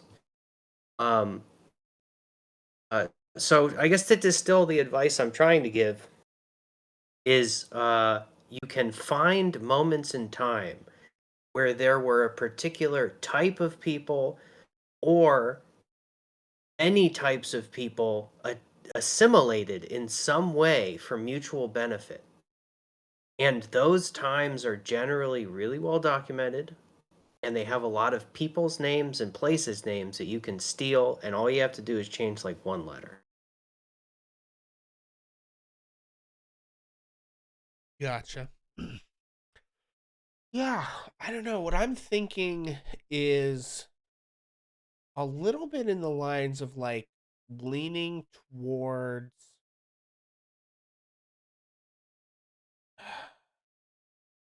like the current kind of tropes and perceptions that people have of like sub-Saharan Africa and like flipping that on its head with this. Does that make sense?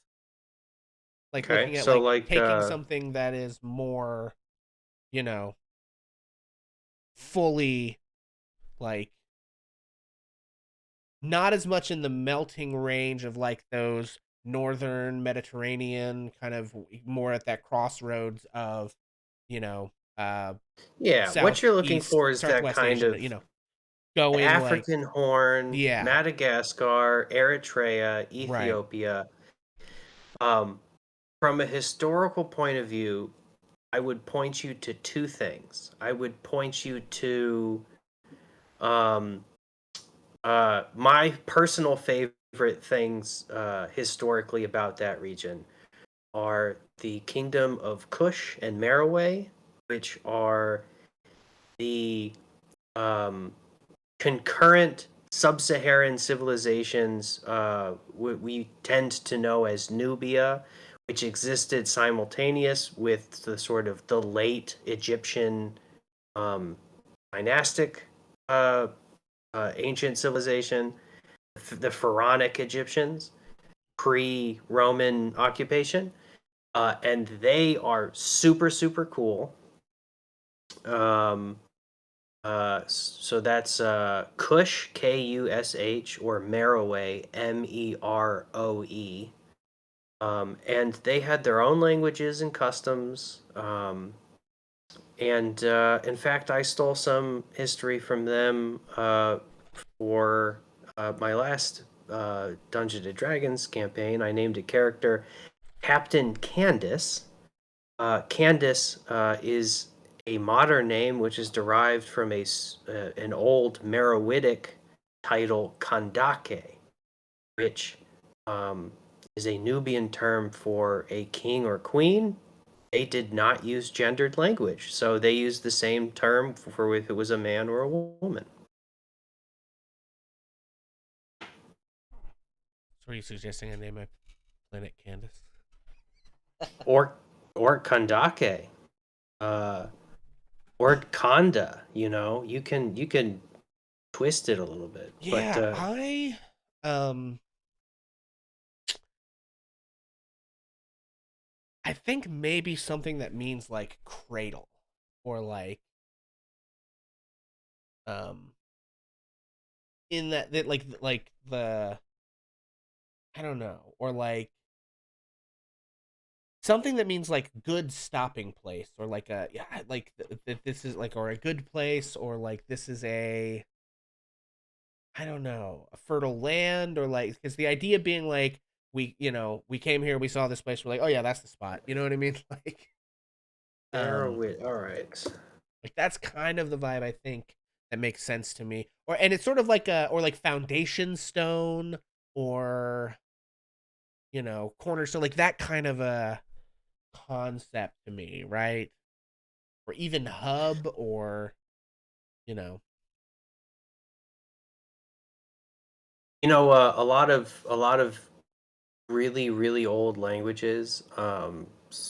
Specifically, I'm thinking of Athabascan languages, which are languages we typically would associate with um, indigenous Americans, Native Americans, but more so those who had were more closely related to the original people who made the crossing from Asia into North America.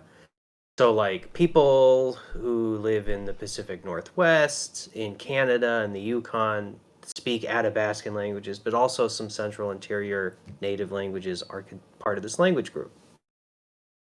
Um, oh, geez, sorry, I got a little off course. yeah. I was just about to say, I feel like we're in the weeds here. Yeah, yeah. I had a good point and I lost it. That's all right. It happens. Yeah, sorry. Uh, what were we focused So on we were finding now? trying to name the planet that is the home world of the Star Right. Spike manufacturing and robotics company. My Why are point you? being, a lot of times those languages, those language groups use a very similar way of referring to themselves or the places that they came from, Mhm. which I think is interesting. A lot of the translations for like, what do you call yourselves, tend to be something like the people or the Right, men of men or right. like the people who come from the people before. They tend to be like very literal in a way that I think is kind of interesting. Yeah. What about home? Just calling it home, but like not in English, or like in something that's derived. It seems either is derived or alludes to being derivative of you know another language.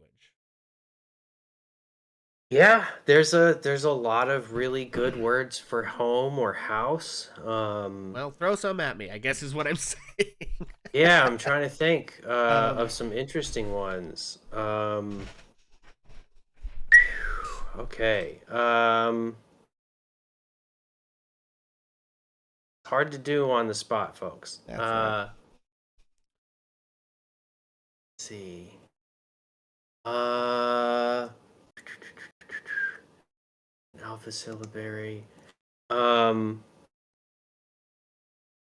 oh my goodness.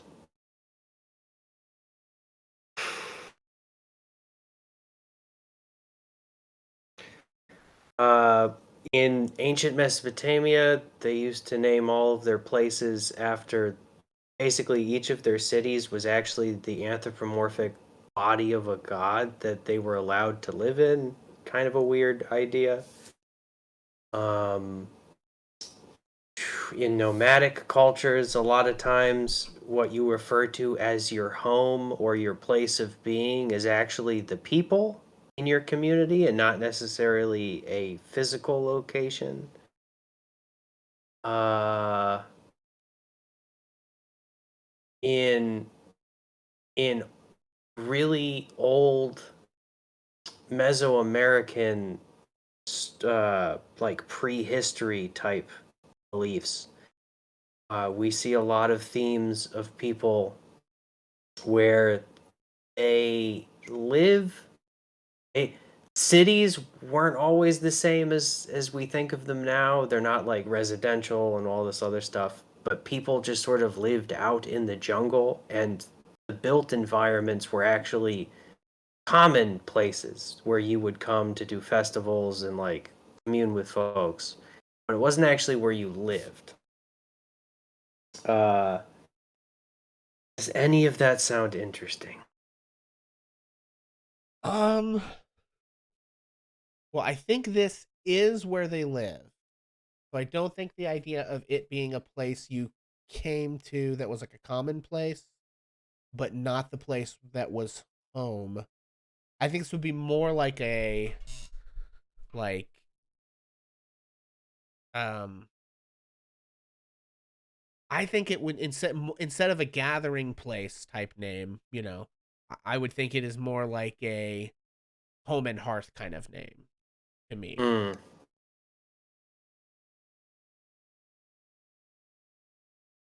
I don't know. I mean, why don't we call it? Hold on.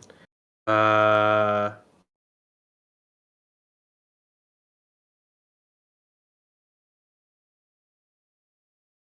me think here.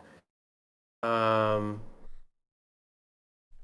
so Sedjet is, I think it's Coptic, maybe. It's ancient Egyptian, or like a campfire, or like a fire that you would light at night, in order to, almost as a psychological effect, as like marking this place as civilized. Mm-hmm. Um, and it had to do with the idea of Mot, which is that the king had this magical, almost inherited, godlike ability to make the land produce, to be plentiful, and providing fire, wood, not a very common resource in the desert, very difficult to obtain, um, was very precious. Yeah. So, Sedjet having these like safety campfires was a big deal. It was a sign of wealth, but also Yeah. like the king extending his protection onto you. So that seems like a good name for the star system or for the star to me, more so than the planet, if that makes sense. Although we could do a derivative thing where the star has a name and then the planet is just called like whatever, a number indicating which place it holds in the orbit around that star. Um, I think like maybe like a cook fire, like a lot of native or semi-nomadic, or non-sedentary cultures will basically refer to wherever they cook their food as home. mhm. So like a so campfire, or like cook fire, or like stove, in different languages. I'm trying to think. Let's see.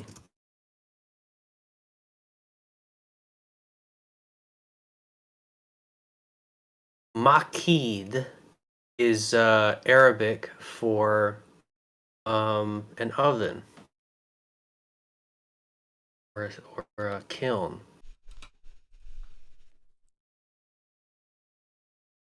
Bad. Maybe we could see what that is in Somali. Kariyaha.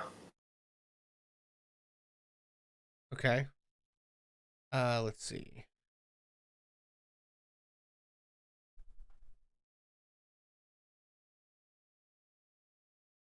How is that spelled? Kariyaha. Kariyaha. That is Somali for cooking stove. Okay. Let's see.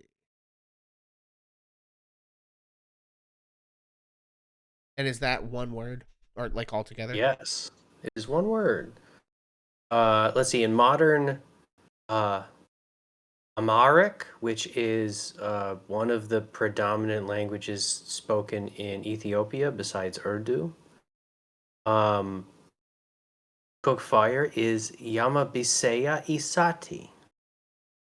Maybe a little involved. Yeah, that's definitely a little involved. Um, Oh, kitchen is Wet Ibeti. Wet Ibeti. okay. Let's see. What else? I'm just using Google Translate too, so this Yeah, is doing our best here, folks. Um,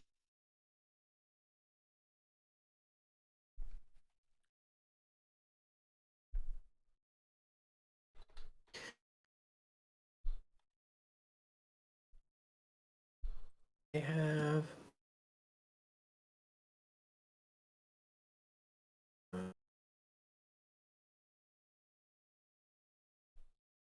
oh come on, why this thing keeps putting text on my. I don't know why it keeps putting text on my screen. Um,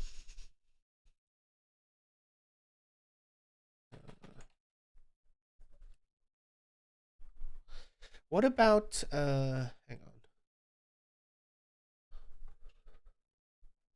You may have suggested this, but what mm, about something like Zosa or something or I don't know how to pronounce it, but like the word for home is Ekaya. I think you were. I, again, don't know how to pronounce that. You may have suggested it, but if it feels good to you, I say do it. let's do it. And maybe give it like a number. Well, no. Okay. Why don't we name the system and then let's just name the planet the same thing but with a number? Because I'm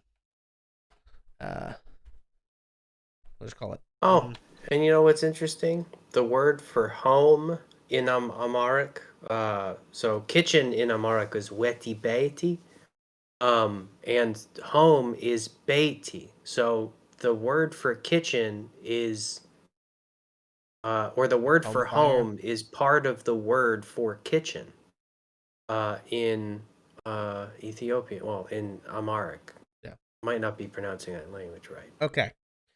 Um so I think we've got the name of right. the system and planet where the Star Spike Manufacturing and Robotics Company resides. Um, and the system is Akaya, and the planet is Akaya 9, and I think that's fine for now. Okay, so that is all of the major, um, the major like Like hegemony factions. sort of yeah. That's definitely everything going on the major planets of the southern set of systems in the Baptin cluster. I think I called Baptin, right? Yeah, Yeah. Baptin. So there's one other major faction up in the northeast, and I don't want to go as in depth on it, but I do want to actually name it and its home planet and its stuff. Um, and and I want to take another look at. I basically, I think maybe the goal, because we're pretty deep in here, and I don't know how much longer you want to go. Um, I'm good to keep going kind of indefinitely, but whenever we run out of gas or you don't have to keep hanging out. But if you don't, if you end up having other things to do or you get dinner, whatever. I'm just saying whenever you want to jump off the Yeah. train, you can. Um, but obviously you're welcome to hang out as long as you want. Um, but if I could nail down the homeworlds and systems of all the places that have kind of major factions in them, right? Mhm. I think that would be a pretty solid accomplishment for this. And then the rest of the stuff I can either randomly name or work on off stream because we are doing characters next week, or I could leave those things kind of unnamed until people start, coming up against character creation. So I have plenty of room. Um, let's see. So I don't know what is enticing to you to jump towards. Um, System 17 has a regional hegemon whose tag is hatred. For whatever reason, this world's populace has a burning hatred for the inhabitants of a neighboring system. We kind of talked about maybe it having to do with either this eugenic cult or this altered humanity world in a nearby thing, or even this great work. There's stuff to point them at, but that they are kind of a regional hegemon and they really hate somebody else in their cluster. So there's clearly some other conflict over there, right? I don't think any of them really have like super desirable stuff. Except for one of them has a thing called taboo treasure. One of the planets in System 19. Right. The natives here produce something that is both fabulously valuable and strictly forbidden. Maybe a lethally addictive drug, forbidden genetic engineering tech, vat-grown perfect slaves. Ugh, ick. Oh, yikes. Or a useful substance that can only be made through excruciating human suffering. Was it money? They have money there. This treasure is freely traded on the world. This treasure is freely traded on the world, but bringing it elsewhere is usually an invitation to a long prison stay or worse. So that, gives a reason why there even would be like a shipping lane from here to, although that would be something that it's like, if it's so taboo, you wouldn't have a major shipping lane that was made for the express purpose of, it's like people carry drugs up and down I-81, but they didn't build I-81 to carry drugs on. You know what I mean? Like, right. It's induced demand, really. Yeah. Like there's capacity for it. It makes it easier. You might as well do it, right? Yeah. So there's that, or we can do some more work on the merchant cluster and kind of lock that down. No, let's sprinkle in some like hard details about the Great Works cluster. And that way when I run out of gas in like 20 minutes, you have something to work off of. Okay. So, also the name the Great Work Cluster is probably not what that's going to stay. What's the most like we've got this regional hegemon, but their thing is almost reactive, right? And there's a couple things there's like 3 things they could be reacting to. They could be reacting to the taboo treasure or the altered humanity of System 19. They could be reacting to the great work of System 18. Or they could be reacting to the eugenic cult of System 13. I think when we talked about this initially, the idea was maybe that they're aligned with this eugenic cult or something, but, I don't know. I mean, it would make sense if this is all a unified cluster that there isn't internal conflict. At least not in a way that is reductive. I don't think this is. I think really I think the unified clusters in this system are the merchant cluster and the ace cluster. I know there's conflict within the Baptin cluster, and I think here it almost makes sense to me that we have like this eugenic cult versus this altered humanity thing. Because like the altered humanity, humans on this world are visibly and drastically different from normal humanity. They may have additional limbs, new sensory organ, or other significant changes. Were these from ancestral genetic manipulation, strain style mutation, or an environmental toxin unique to the world? But like that makes a sense to me in a sense of like if you have one group who's like, I don't know, who are basically fascists, who are about like purity and genetics and whack ass shit, right? And you have this other group who's like, hey, like we actually have biological improvements and like advantages to that shit, I think it's like it makes like it's a conflict that is motivated and makes sense to me. Does that make sense? Yeah, there's a You can rationalize it. I Yeah. understand. It's like you can see how we got here, right? Right. And then it could be that this great work shit is fully just some other, because that planet has a hostile biosphere, but also several million inhabitants. Good lord, this is a weird fucking planet, if I'm not mistaken.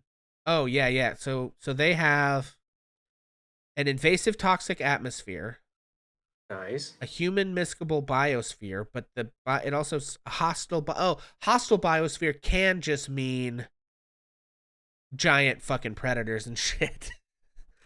So it Oh, doesn't have yikes. to Okay. necessarily be you can't eat the food here. It could just be everything here The wants to food fucking eats kill you you. here. Yeah. So this is Space Australia. Yeah. Okay, Space Australia, and they have some kind of great work, but also the atmosphere is toxic. But like the stuff in it isn't. It That's weird. But happens. okay, whatever. Okay. Um. Yeah. Okay. So I guess the question. Let's start here. Here's what's interesting to me right now.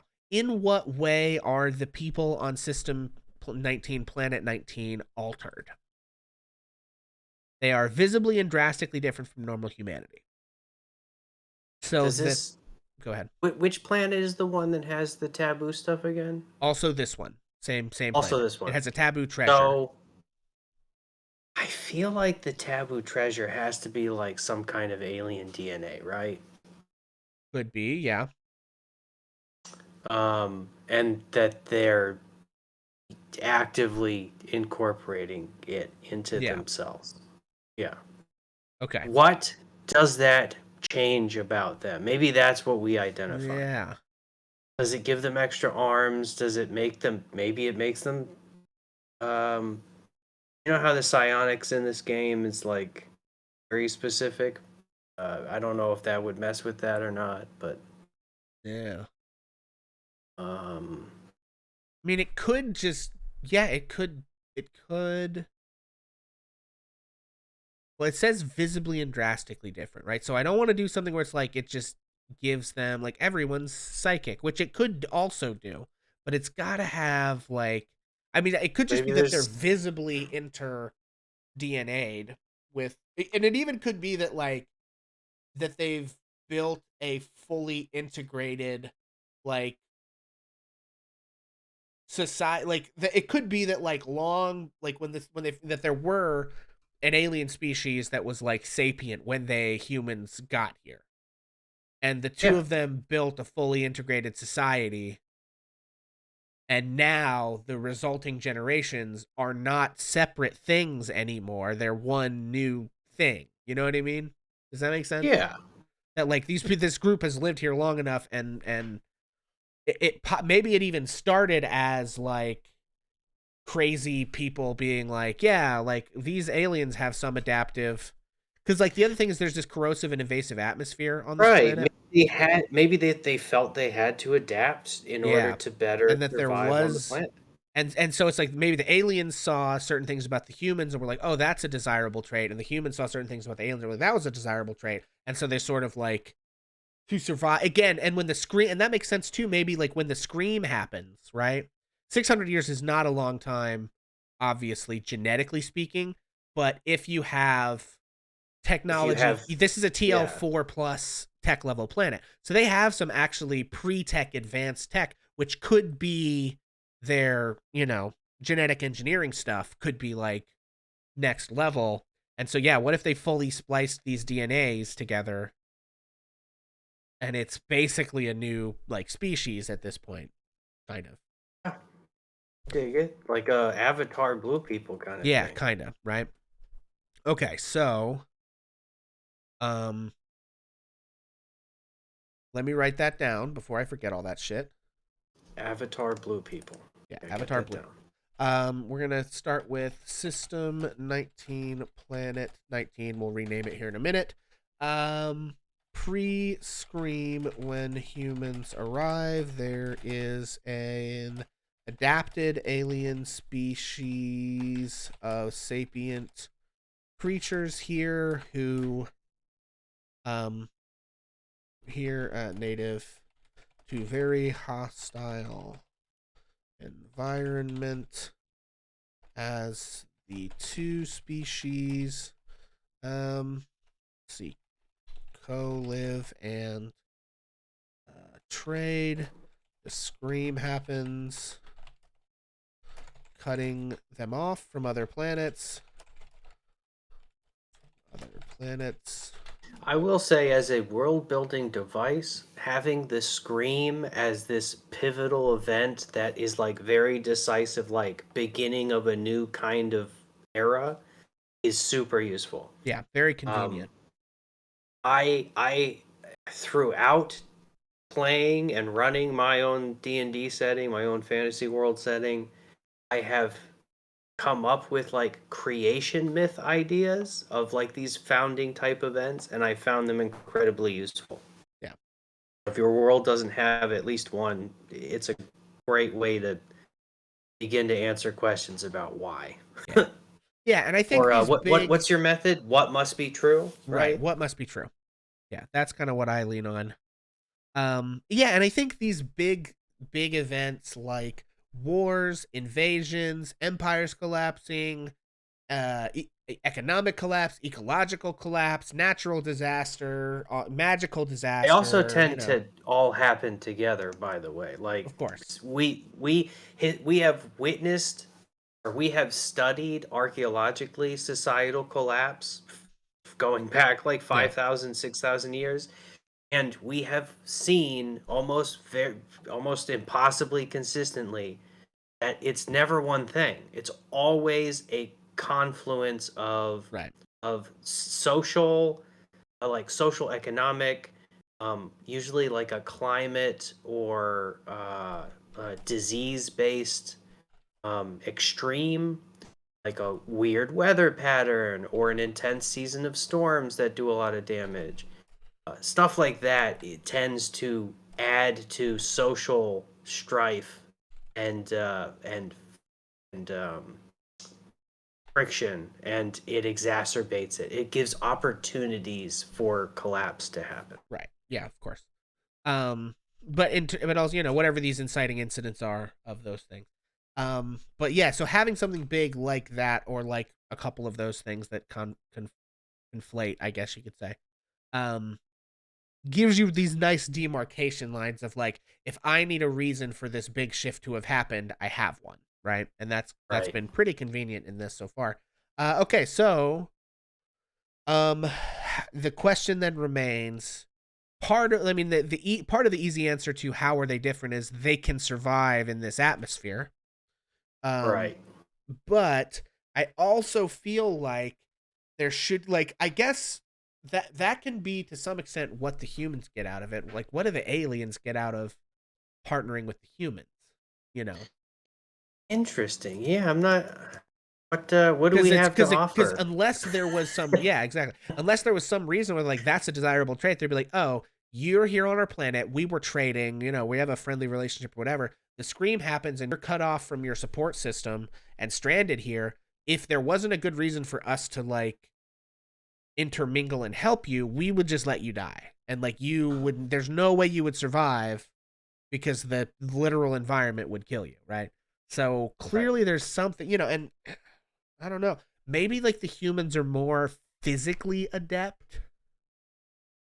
Oh, Like, maybe humans are just like physically more robust than whatever these things yeah, are. because these things are surviving in a very nasty atmosphere. So maybe a lot of their bioprocesses have gone to just processing and surviving that shit. You know what I mean?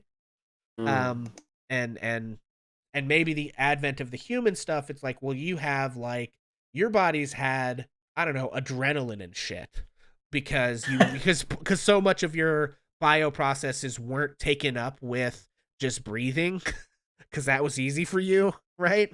Right, right. And maybe they like figured out how to, and they have TL4 plus, so they have like near perfect genetic engineering. So they could have figured out a way to like basically perfectly splice these, you know, species together, basically. Um, and so Yeah, they're like little gray. What do they call them? Gray men. Yeah. The little bug-eyed aliens that So are like 3 feet tall. humans needed to adapt to the Not the gray man that hostile hit Atmo blockbuster Netflix and original film right. starring um I want to say Ryan Reynolds, but I feel like that's a good guess, but I don't think it's correct. I have no idea what you're talking about. Good. Is that a That's a good thing. That's a 2022 good film? thing, David. Oh, I'm Ryan talking about Gosling? money laundering. Look, most people don't realize this, but most of the film industry is money laundering. It's basically just finding people who have immense amounts of cash who can fund these logistically intense, uh, technically very demanding productions, and it helps them launder money. Like I see. that's and all of these Netflix originals that have like Ryan Gosling or like freaking Chris Pine or something dumb or like The Rock that costs like $300 million. It's just money laundering. There's a reason they're bad movies, folks. I see. All right, uh, I'm off my pedestal. Okay. Yeah, the long story short, it's all the capitalists' fault. Okay, so I think we have come up with the vibe of this planet. Um, and that basically that the humans we know that relationship. We know what the taboo treasure is, which is this alien DNA stuff. Um, and we know why the eugenic cult would hate them, basically. Now I guess we got to name a couple of things here. We got to name the alien species. We got to name Okay. the planet and the system. Okay. Um, I think the best thing to do. This is a personal opinion. Obviously, feel free to shoot it down. If you want to make something sound alien, then you gotta go real hard. Right. You gotta find something really kind of off the wall and almost uncomfortably foreign to you. Um, I have been studying the Navajo language recently, and they have some fantastic sounds that we just don't have in Indo-European languages. Stuff like thwa and thwa and thwa, like these glottal glides and things. So just sort of like off the bat, I'm thinking like thwee. Sure. That feels fine to me. Yeah. If you want to know how to spell that, I'm thinking it's gonna be kind of tough, but it's basically an L with a bar in it, apostrophe W, and that's probably it. Okay. Let's see. How do I do? Here it is. Okay. I'm going to I'm going to send you the letter that you need. I think I have it. Okay. So on the planet edit, I want to add a note. Alien species. And we're gonna edit the note. Okay.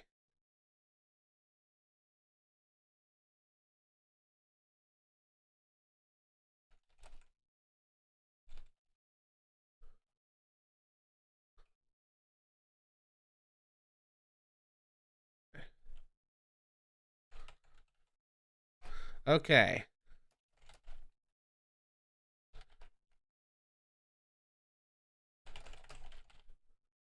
Okay. I think I got it. Wonderful. All right. So we have the alien species. Um, And we gotta name this planet and this system. Let's see. Planet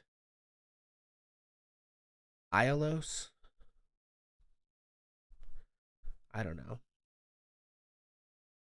Thorhill, Sileron, Alcipel, Ias, Ascarit Sol, Ona Dark Seki. What the fuck? Abdolfi, Clome, Cepalo, Ray, Terrace, Inna, Toro, Teo Viz. That seems alright. TEO-VIZ. Yeah. Hey, that's not bad. Fine. Okay, and then the system. The system, man. System, man. System. Papali. Halil. Dine. Halil again. The fat system. Literally just says fat. FAT. God damn. You know? It's a different language. Maybe it's a different word. Maybe. We don't know. The Raibachu system, what is this, fucking Pokemon? Yeah, what is it? Raibachu, I choose you. I gave my Raichu a bi-stone, and now he's bisexual. His name is Raibachu. Oh god. Okay. That was a fucking mess. The Adder system. Lohikau Extana? Etshana? Exana? I don't even know how you would pronounce that. Exana? Exana? Horrible. True. I mean, I might go with this, but I need to. That's. There. Call it the Etzana. And I feel like maybe everyone says Etzana, but it's actually like Etzana. Etzana. Like the TKS kind of sound. That would be really hard for most of us. Yeah, that'll work. But remember, like things that are hard for you to pronounce make your brain say, "Wow, this is really different and unusual." Because you have to reconcile with the fact that this is a sound that is actually common in someone else's mouth. Sure. Okay, so we've done the system with the altered humans. I want to lock down this last system with the people who hate them. And kind of that can, if you want to peace out after that, I think. I mean, obviously you can do whatever you want, whenever you want, but that seems like a good point to kind of at least get to. So what's the vibe of these people in this place? I think these folks are basically just out and out fascists. What are the two? Their planet tags are hatred and regional hegemon. Yeah, I mean that just sounds like cops to me. But also, the nearby planet that it has a eugenic cult on it, which I think is associated with it. I think System 13 and System 17 in the bottom part of that Great Work Cluster are together. I think the way this is a regional hegemon is it controls these two stars, and I think these other two stars are not controlled by them. And I think this is this Teo Viz planet on Lohitau Etzana or whatever is such the hegemon has a hard time going there because it's so inhospitable, right? Like, so that's what's, they probably have superior military power, but like it's just such a shitty place for them to be. Whereas the new creatures who live there, who intermarried with the Klee. Yeah. Hui. Yeah. Yeah. It's like a th sound mixed with a low sound. So hui. Those folks are obviously perfectly at home there. Okay, so what's the vibe of these folks? Um, I mean, it kind of sounds like they are like virulently like anti. They're if they have hatred, it is likely because they are xenophobic. right. I would agree with that. I'm trying to think like, okay, in terms of like uh the aesthetics and and like the deal of if I'm imagining like what they're because obviously we have like the space Puritans, the space Catholics, the space influencers. We have we have one and so we have this inter alien group. So like, what if I'm gonna pull like what's the vibe of these other guys? I mean, Hmm. obviously they are functionally space fascists, but it's like, okay, what are the aesthetic and sort of linguistic trappings of that? Does that make sense? Like, I know Yeah, ideologically what to do with them, but it's like, what do they call themselves? What's their aesthetic and vibe? Um, mm-hmm. because it's obvious, like the functional stuff they do is xenophobia and apartheid and colonialism and imperialism and violence and all that Right, but genocide shit. how do they market Right, but like, themselves? what do they look and sound like? You know what I mean? Um, I wonder. Uh, let's see. We obviously like. I don't want it to be anything. I think to some extent euphemism is useful here. Hmm. You know. And I feel like it maybe like they call themselves like humanists or something. Yeah, I could see that. Like um so but it needs to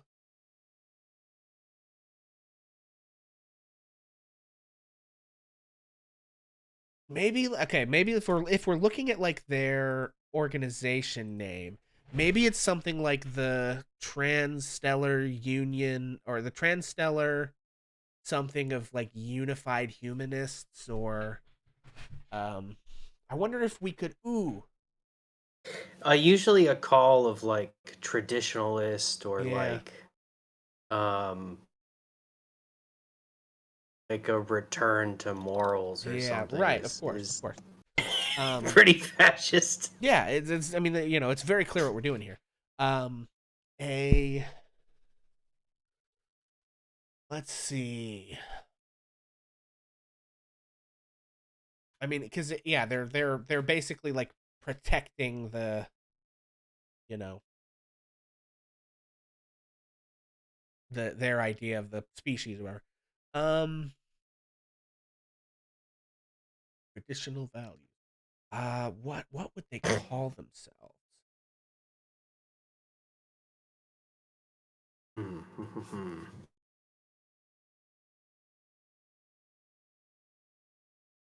Okay, you know what I think we do here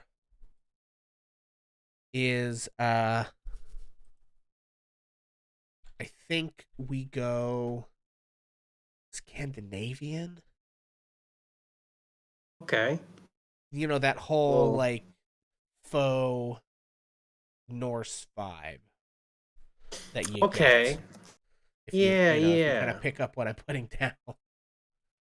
Um very very like Viking noble savage kind of bullshit. Yeah, right. What about like the House Carls or something? Um, um or just like the Carls. Carl. Uh, hmm. Let's see. What? Think I feel like Warhammer kind of has this vibe nailed here. down. Yeah, right. Um, and it's like they're not. I don't think they call themselves the Empire or the Imperial. And I think they are imperialists, but I don't think they call themselves that Right. necessarily. Let's see. What about uh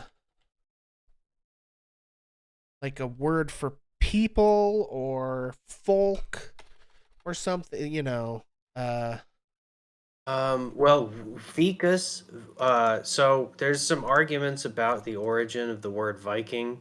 yeah. And one of the theories that is more supported is that the root of the word Viking comes from one of two things: either a hair shirt, um, Yeah. basically a Roman term for a type of shirt that was maybe made out of like animal hide, like a deer or a reindeer hide.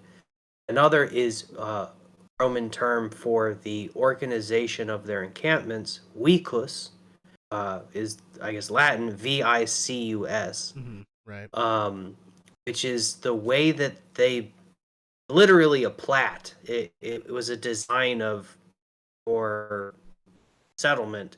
You had the houses in a circle, and Right. all of the entrances were on the middle, were on the inside, so that it was like almost defensible. You could Right. set up like blockades and things, and sort of turn it into a fortified encampment. Yeah. Um hmm. There's really no way to know. Yeah. Um, there's also some really cool. I mean, Norse mythology is constantly being sort of looped in Yeah. with fascist bullshit. So, like, stuff like Mjolnir Right. or Yggdrasil, this tree of life, this world Ooh. tree. What about something to do with roots, Okay, which all right. The leads yeah. deep roots or something. Yeah. Taproot. Yeah, okay. Um what if they just call themselves the root? Yeah, I like that. Or the roots, because plurality and collectivization is kind of Yeah. a sham that they hide within. Right. Uh hmm. Although the Roots is a fantastic musical group, and I would hate to Yeah. Okay, here we uh, go. besmirch them in any way. God, I don't know. Yeah, so I like incorporating the idea of root. There's a part of me that wants to call them like the root seekers and that they want to go back to the root, but like also the root defenders, like they want to, but like that's dumb. That doesn't work. But like root guardian, like something that implies that they like protect the protectorate of the root, maybe. Um, the root protect, maybe just the root protectorate as like a name of their fact. They call the people the root, and the protectorate is like the organization that they set up to protect the root. But the root in this case just means their sort of whack ass fascistic idea of like which people deserve to live. You know Mhm. what I mean? I mean, I really like Taproot. Um, Taproot is almost like it's like the central stem from which all roots diverge. Okay. So if you're thinking in terms of like the Faskies, the bundle of sticks, which is sort of the universal symbol of both democracy and fascism, um, you could kind of make some parallels there. Yeah, I mean you could do the taproot protectorate. That's pretty good actually. I like that. Okay. All right. So we've got the taproot protectorate, who are I need to write some of this stuff down so that I don't forget. The greater good.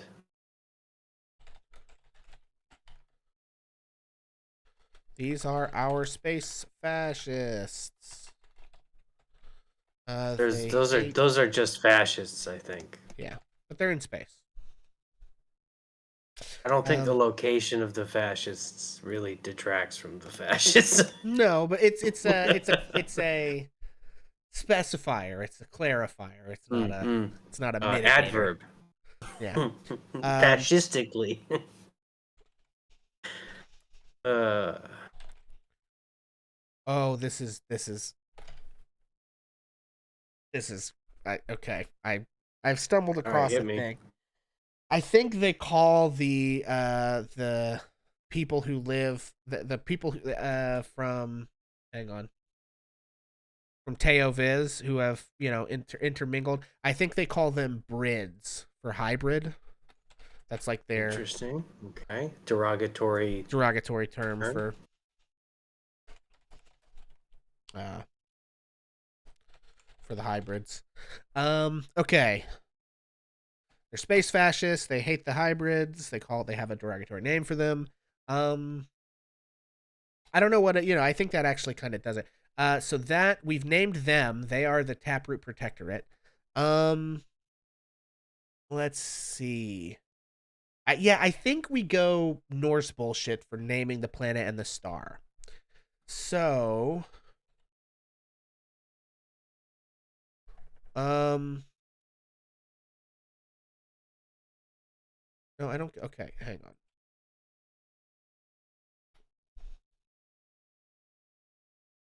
Yeah. Da da da da. Let's see. You've got What if classic. they're? Yeah, I'm thinking just go. I haven't gone super on the nose for all this. I think they call the star maybe Gungnir, Odin's spear. Okay. Yeah, yeah. Um, Gungnir, the spear of Odin. I think that seems like a name that dickheads like this would call their thing. And then the planet. Um, let's see. Well, you were going to say something a Um, second ago. What were you going to say? there's a lot of Norse symbols that have been entirely co-opted by white supremacists. Yeah. Among them, you have the Midnight Sun, various runes.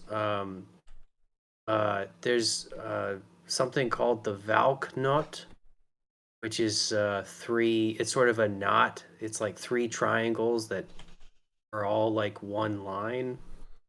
Right. Um, You have Mjolnir, Thor's hammer, which I think is symbolized by the Tyr rune, Yeah. which looks like a hammer, but Right. I think that that's also the symbol for the SS. There's some pretty bad stuff in here. It's not great. Not great. It's not great, folks. Learn your history, because I guarantee if it makes you uncomfortable, then learning it is even more important. Yeah. Also, in case this wasn't clear, fuck fascists. Fuck fascists. The only good fascist is a dead Rest in fascist. piss. Right. Yeah. So, in case that wasn't clear, we're not, these are not space good guys. These are definitely These are the baddies. these are Yeah, yeah. some of the baddies, right? It may not be the only Don't know what a baddies. fascist is. It's basically just a Nazi. Yeah. Oh. Okay. So, what do we call this planet? Um. Like Loki or freaking. I mean, if you've played Skyrim recently, there's Yeah. tons to steal there. Um. Hmm. Oh wait, I have a.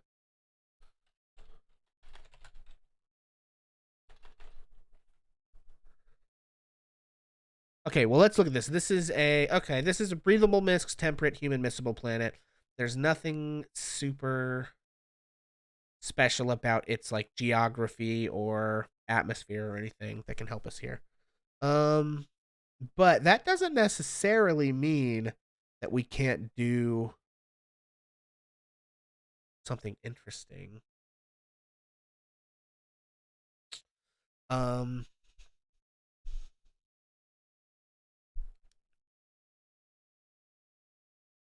What if we did something like it's called like Sturmhjert for like Stormheart or something? Oh, what about like keep? Why don't we keep on the whole tree symbolism? Okay, sure. Um. Uh. And let's see, old.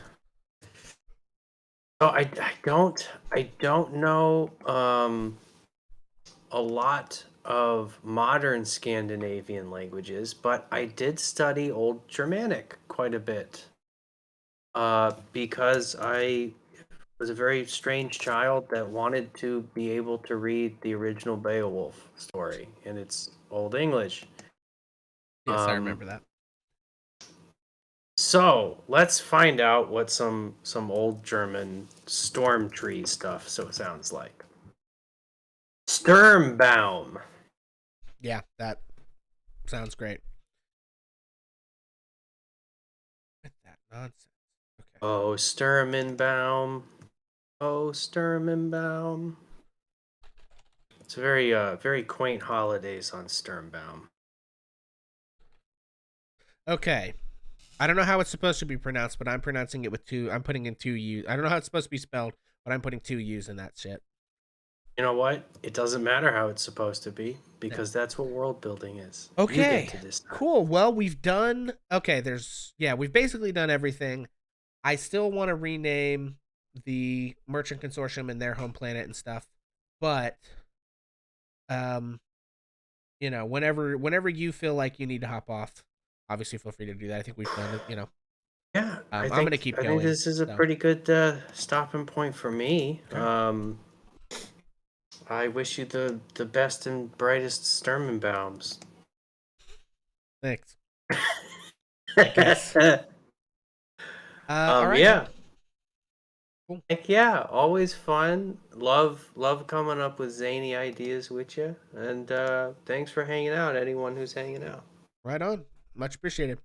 Okay, folks. Well, I'm gonna keep trying to just knock the rest of this stuff out. Um,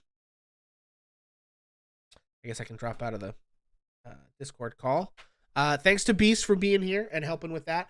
But I've got stuff left to do. I at least just want to get names on a bunch of this other stuff, even if it's kind of, a little more slapdash than stuff that we really delved into. So the Independent Merchant Consortium. Um, I kind of want that. I'm no linguist, right? Um,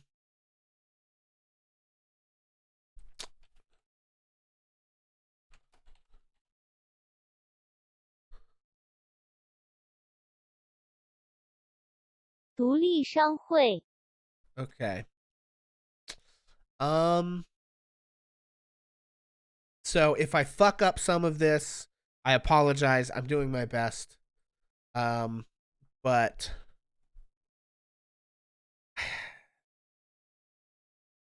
I think I want to reflavor the Independent Merchant Consortium as um the Duli Shanghui, which is basically just Chinese for that same thing. Um, and that can be called, I don't know. Actually, I'm just gonna copy this.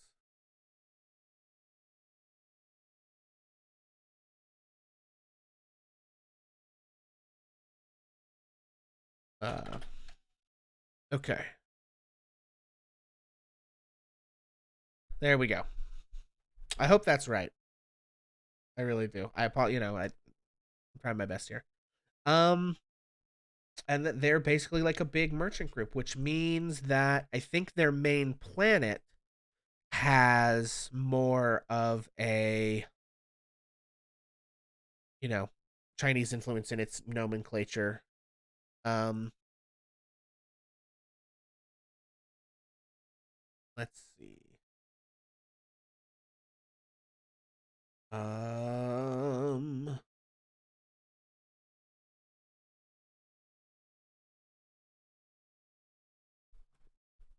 I guess I can just keep hitting this button until we get something that feels right.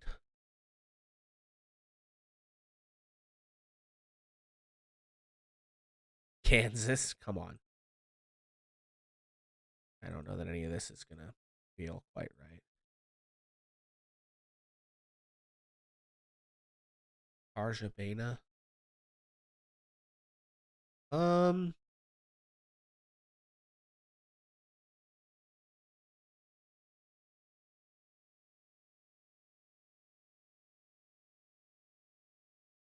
Let's see.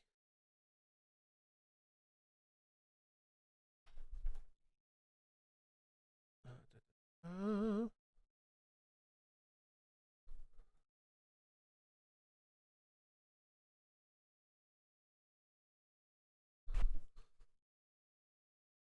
okay. And I don't want the. Okay. Wang, Li, Zhang, Liu, Chen, Yang, Wang, Zhao, Wu, Go, Du, Sun. These have like literal meanings of any kind.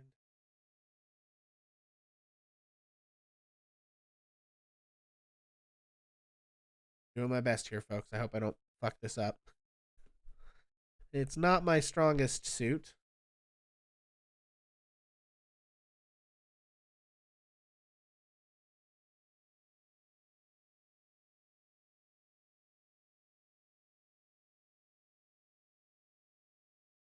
Let's see.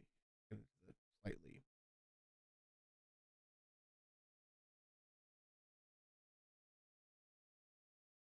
different stuff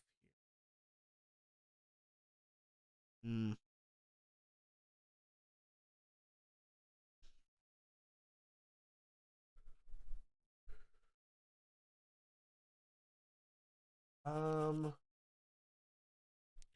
I don't know.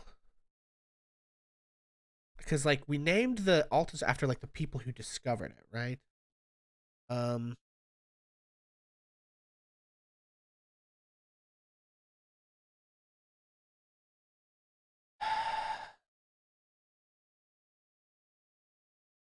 and so I think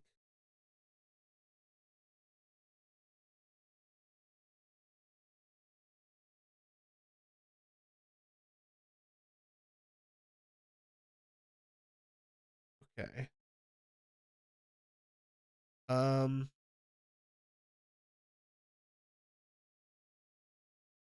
I guess let me just look at these things, huh?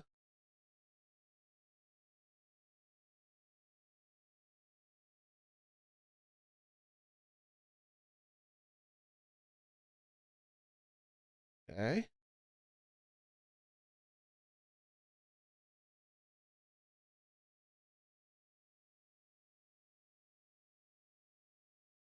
Let's see. Plum or plum tree. Uh,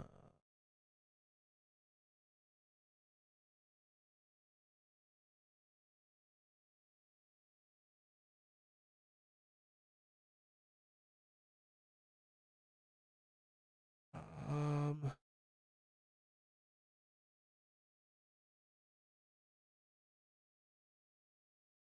open up or to spread as an arc. There's your word for flat objects like paper or cloth. Um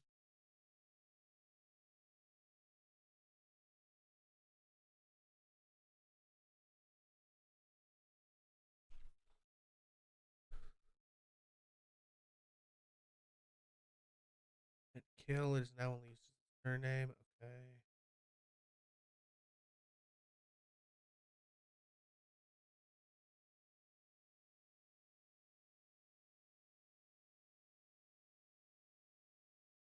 Aspen or willow.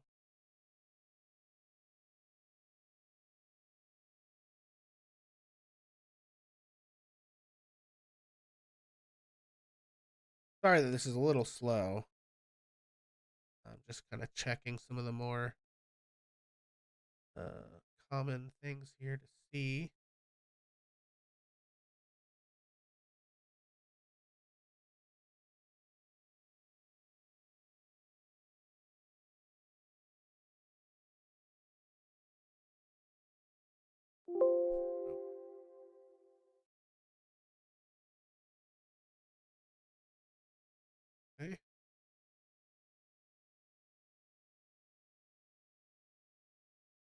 Hmm.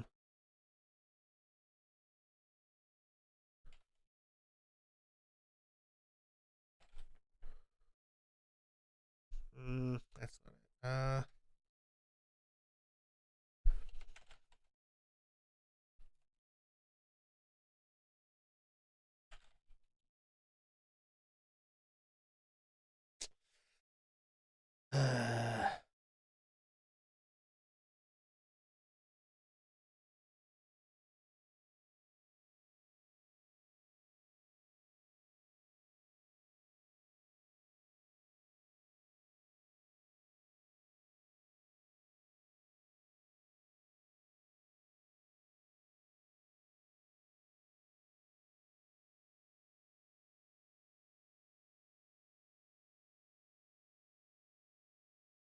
Just like being silent for a big chunk of time here.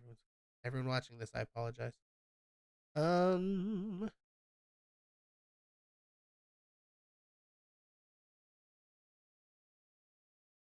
Ooh. Okay. All right. What if we call this? Um.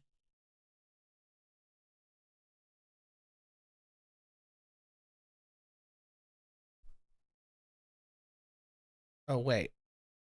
Yeah, I'm naming either the planet or the. Yeah, I think the planet.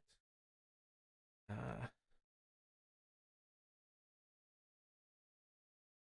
I don't know, folks. Um.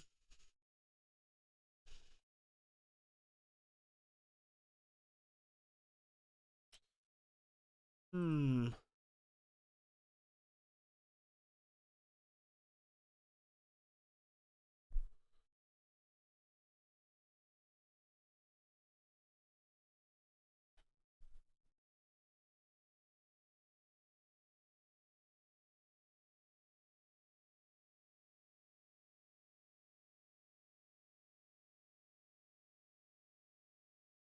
Okay.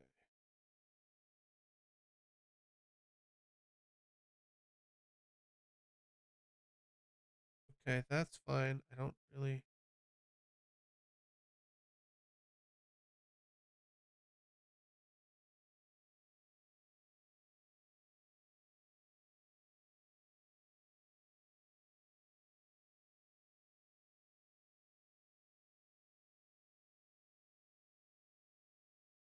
I don't know. I feel weird about how this is going.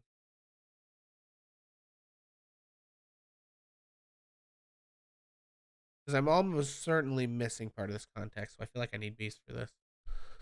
He actually left at just exactly the wrong moment. Um, they just keep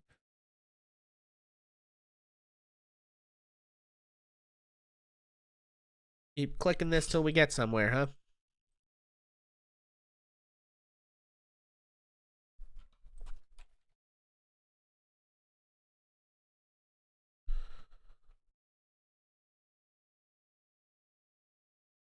Uh,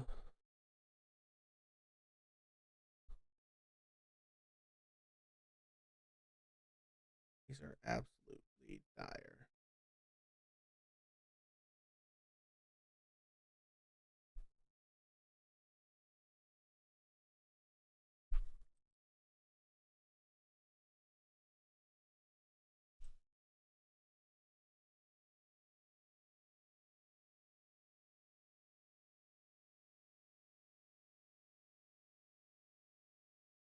All right, we're gonna call this thing Kalani Lin. That's what we're calling it.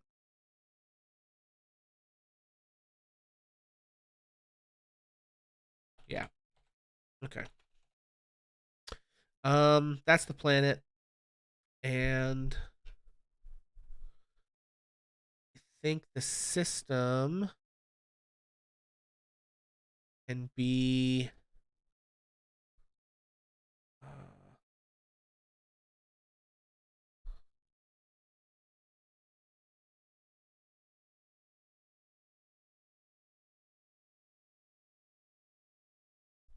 all right, this is probably completely fucked, but we're gonna call this the Bao-Shi system. And I'm probably butchering that. I do apologize. I'm really doing my best here for this to all make sense. Okay. Cool. We've named all of our factions. What the fuck is the... Oh, yeah, the United Fraternity of... Or the United Federation of... what did I call these guys? Oh, hang on. I'm in Fraction... Primus Station... Oh, nope. Come on. Back.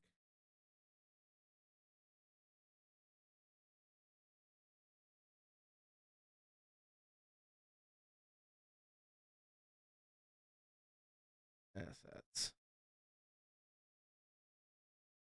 Okay. I didn't name them? I had to have named them, right? Oh, no, I did not.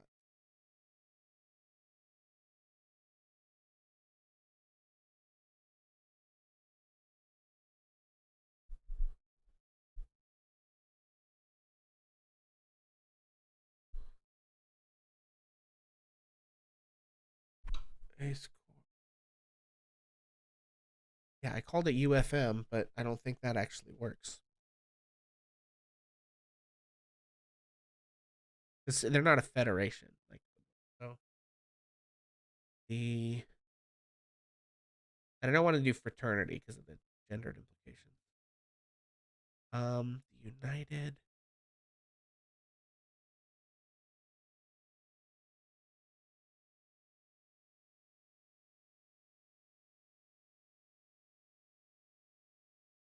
Maybe call them UMC. United Miners Coalition. Yeah.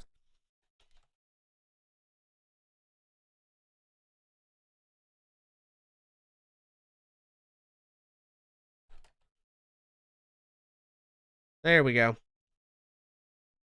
All right.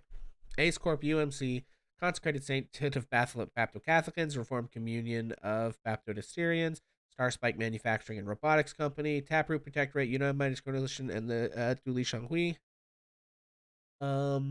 Cool. So we've named this system the Baoshi system. Its main planet, Kalani Lin. So now I want to just like try and generate some points of interest. Everything so far has kind of been really thematically sort of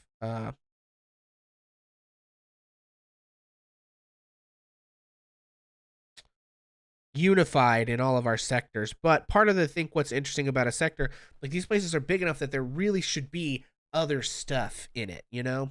So now that I've gotten my stuff that is like unified, really locked in, I think I've named all these planets that I wanted to have really particular stuff going on with them. I think I can now just start throwing stuff at the wall, right? So I think every one of these systems should have a point of interest.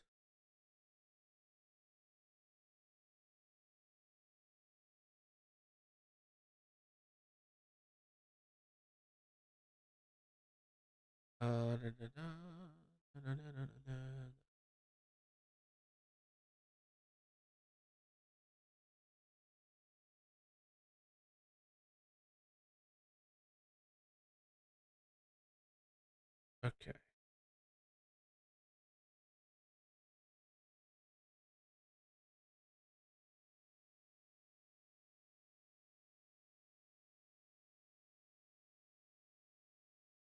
Okay, so I think I'm gonna roll some hard dice. I think I'm gonna roll a D4, and each of my main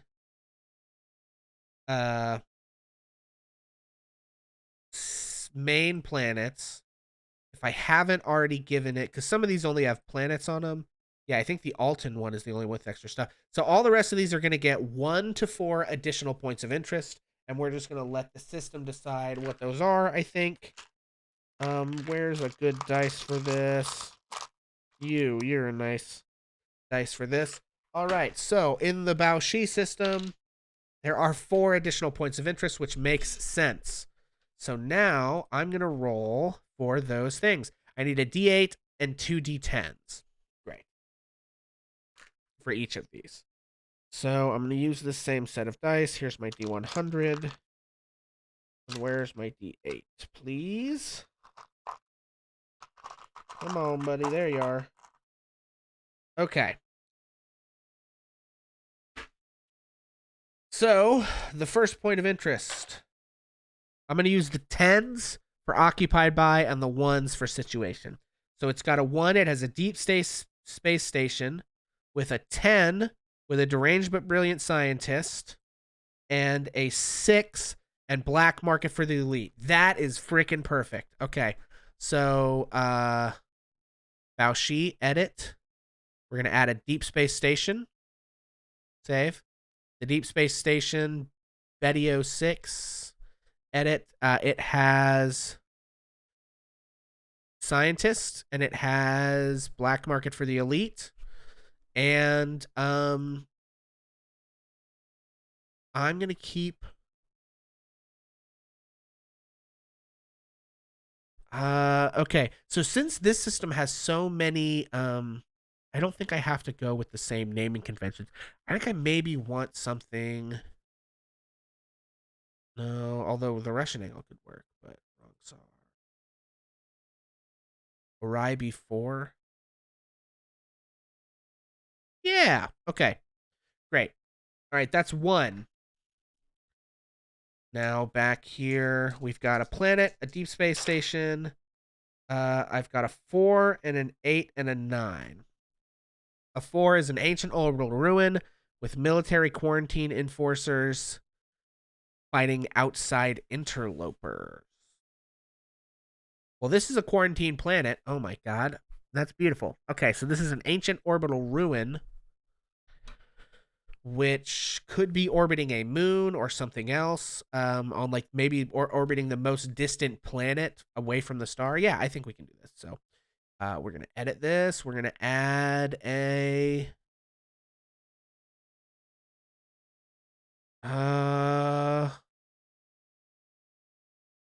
ancient orbital ruin.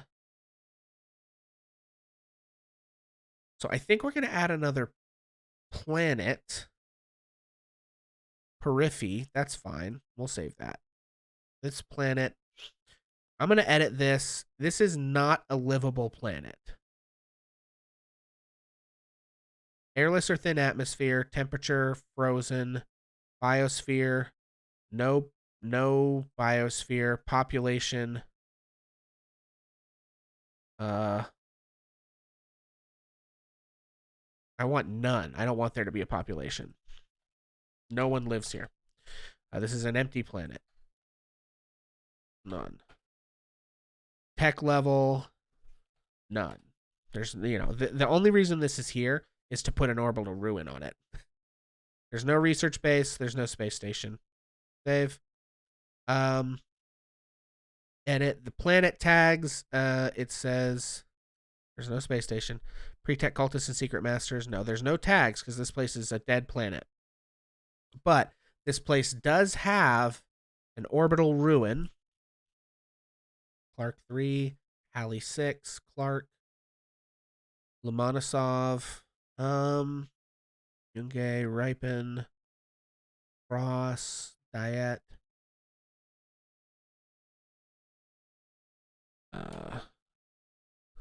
Diet 7. And this thing has military quarantine enforcers fighting outside interlopers. And the note or the description is military presence to quarantine system 15. Okay. Great. That actually works really, really well. I'm also going to edit description farthest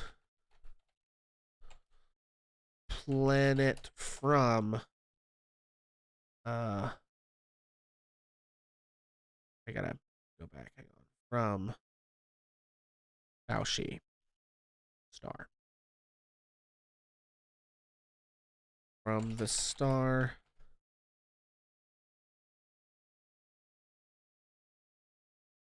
There we go. Bam. Okay, great. I love that.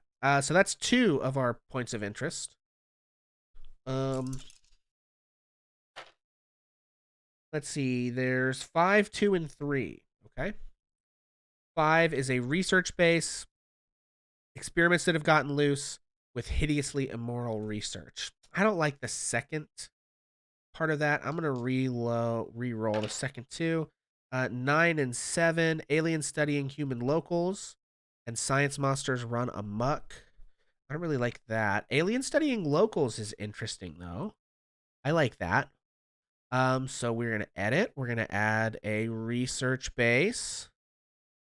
Arctic 9. I don't like the 9 there. Let's go with maybe 3. Arctic 3. Okay.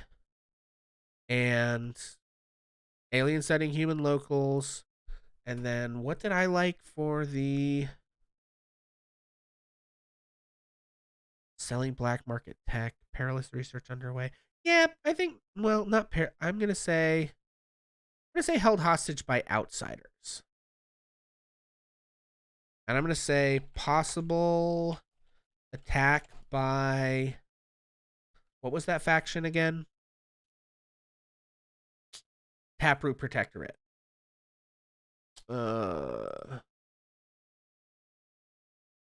Edit. Possible attack by the Taproot Protectorate? Question mark. Okay. Beautiful. Safe. Okay, cool. That's 3 of our points of interest in the Baoshi system. One last one to do. 9. Oh, 4. Ancient Orbital Ruin. I don't want to do another Ancient Orbital Ruin. We've got one of those. 7. Gas Giant Mine. Impoverished Separatist Group and alien remnants were found. All right. Seems fine. So this is Gas Giant Mine. So can I just add that here? No, I have to add another planet. Uh-oh.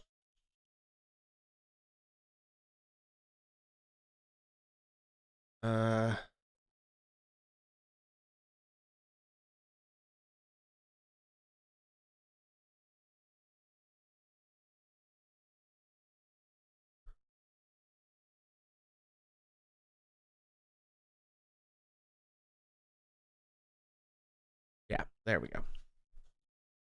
Okay. Okay, edit. This is a gas giant.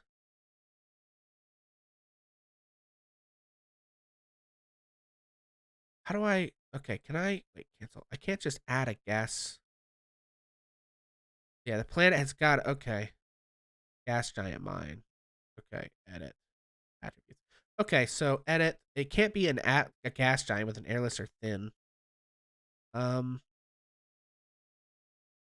Yeah, atmosphere, temperature is burning, biosphere, no biosphere, population is none, tech level, none. I don't think. Yeah, they're like, there's people on the, maybe I'm doing this wrong.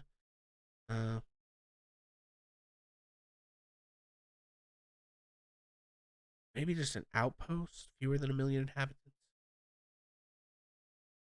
Yeah, I guess fewer than 1 million inhabitants, or we'll call it an outpost, and its tech level is 4, I guess, whatever.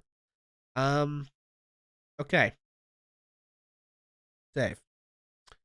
Edit. It doesn't. Okay, moon, close. All these research bases and space stations and stuff. Absolutely wild. Oh, I guess it does have tags.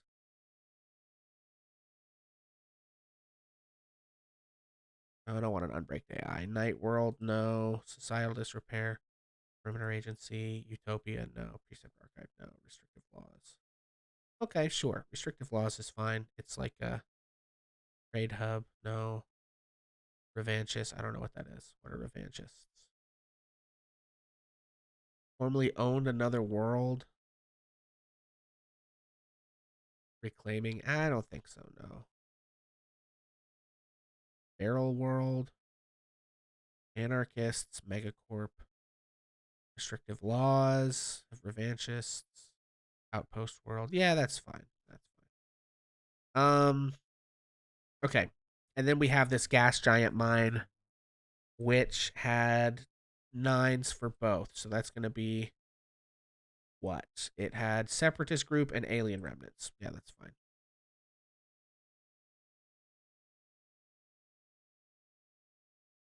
Oh, no, let's do scientists studying the alien life. And alien remnants were found. Okay. That'll all work. Back. Okay. So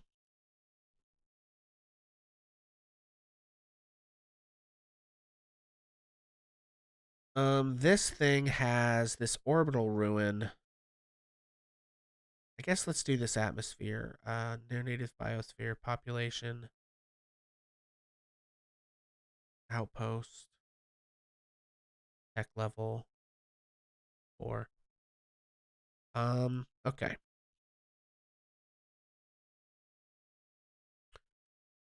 Let's see. That's fine. They're not saved. Oh, because it doesn't have tags on it. Okay. Yeah, that's fine. I don't think I need tags on that. Okay. I do think this one needs a moon on it. And I'm just going to take whatever the moon says. I don't even really care. That's great. Got an orbital ruin and a refueling station at the moon. Great. Honestly, totally fine. Okay, that is 4 things in the Baoshi system. The Alton system has another planet and an asteroid belt. The asteroid belt has a refueling station in it. I think. This has a deep space station. Okay, so let's roll another d4 and see where this needs to get to. It said 3. So let's add one more thing to the Alton system. So let's just roll it up. Nope, that's the wrong thing. Okay, I got a 1 and a 6 and a 2. A 1 is a deep space station. We already have one. A 3 is a remote moon base. Beautiful. Which means I need to make a moon. Which means I think maybe I don't know. Can I make a remote moon base? No. I guess let's just put it on this planet. Edit moon. Let's see. What would these people call their moon? This is one of my places I actually care about.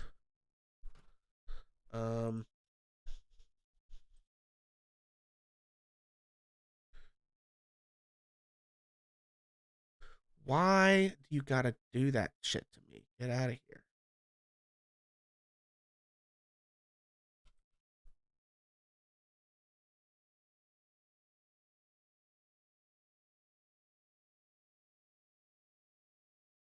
Let's see.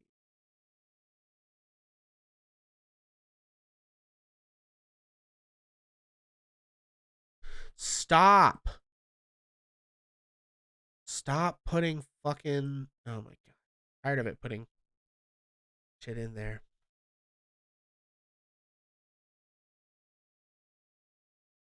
I'm getting kind of hungry too.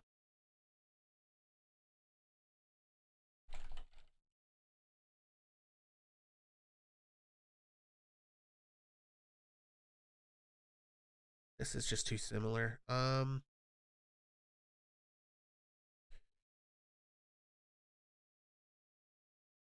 absolutely not.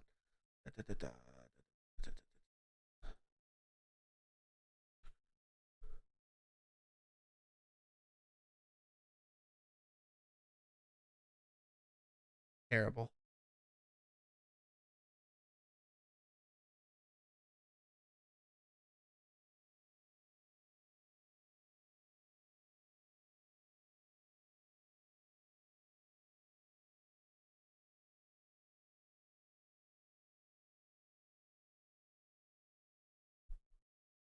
Feur.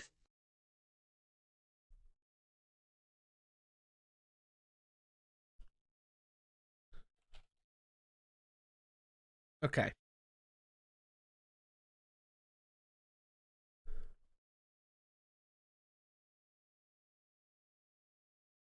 Sure. Okay. And then the moon has what did I roll? I rolled a remote moon base with 6 and 2 remnants of a failed colony.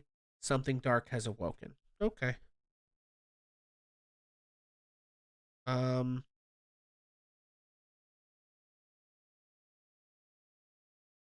Edit. Yeah, okay. For that, I don't need that. We already have a refueling station.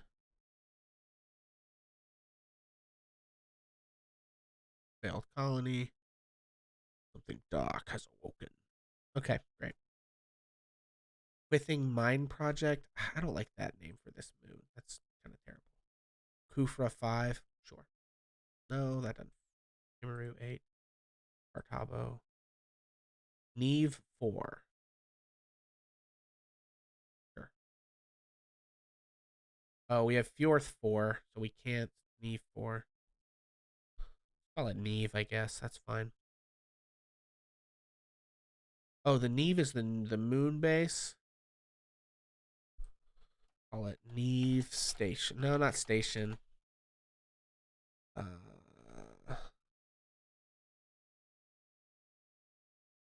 Grun. Let's do Grun.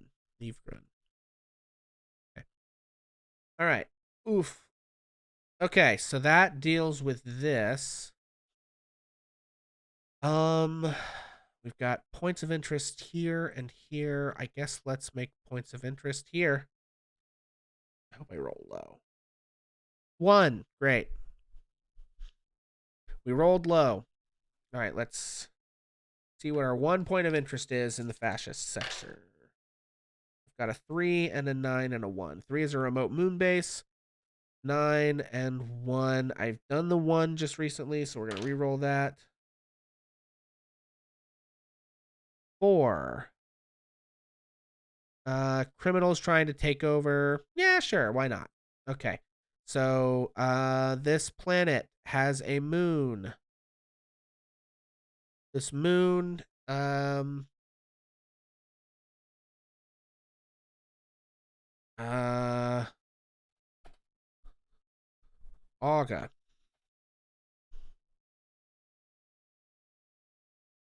Okay. And on this moon, there's not a refueling station. No, that's not what it is. It is, what did I say? Moon base? Moon base. It's a moon base named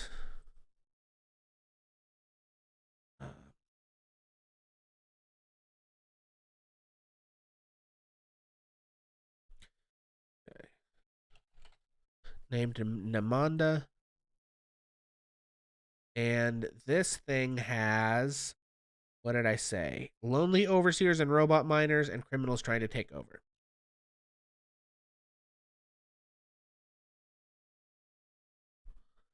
Okay, great. Very interesting. Okay. Stop putting the text on my damn. That is getting annoying. Okay. It's like it keeps, I don't know why it keeps trying to put text on my thing here. Okay. Great. Now we've done our top 3. I guess let's start doing our bottom 3. And then we'll just start randomly like naming and generating stuff. 2. We got 2 for this one. What do we got? 8. Okay, so the first one for Micah's Gleam is an 8. An 8 is a refueling station. Beautiful. So that's easy enough. Goldstone 1. I actually want to name this.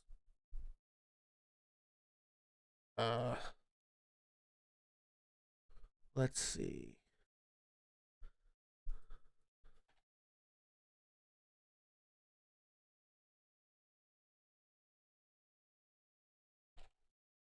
We're just going to call this Sucker Station. That's the kind of dumb shit they would name this place. Edit. Extortionist corporate miners. No. Half-crazed hermit caretaker. Yes. Pirates have taken over. No. Ship in severe distress. Yeah. Great. Love that. Okay. And then let's roll one more. A 4, a 2, and a 2. A 4 is another ancient orbital ruin, which we can put over diligence. This orbital ruin could be called...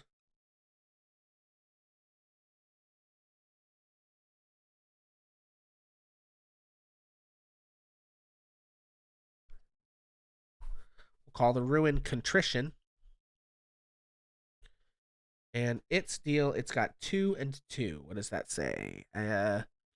Trigger happy, no, robots of dubious sentience and trying to stop it awakening. Interesting. Fascinating. Truly fascinating. Okay.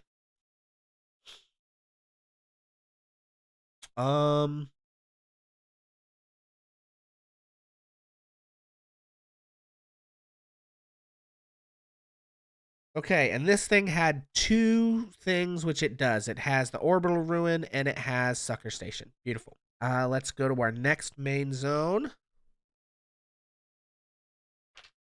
This one has 4. You gotta be fucking kidding me. All right, whatever. We'll do it. The dice have commanded it. Okay, number 7 and 10 and 7. So number 7 on my list is a gas giant mine, which means this needs another planet, unfortunately, and that planet needs to be a gas giant.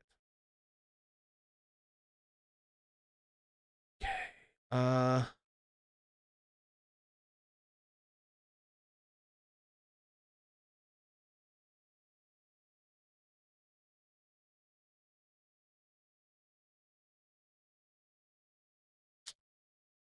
Let's see.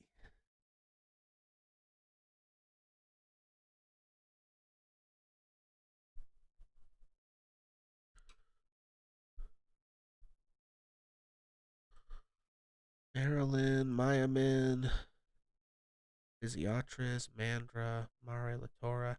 Yeah, that works. Mare Latora. Okay.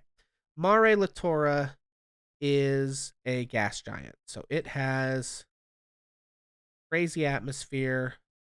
I'm going to call this a burning planet. There is no native biosphere. Population. Yeah, it's fine. Tech level is fine at 4. Gas giant. Mine. Huxley mine. Ujitla. Violet Vu. Pixie Project. Chafe mine.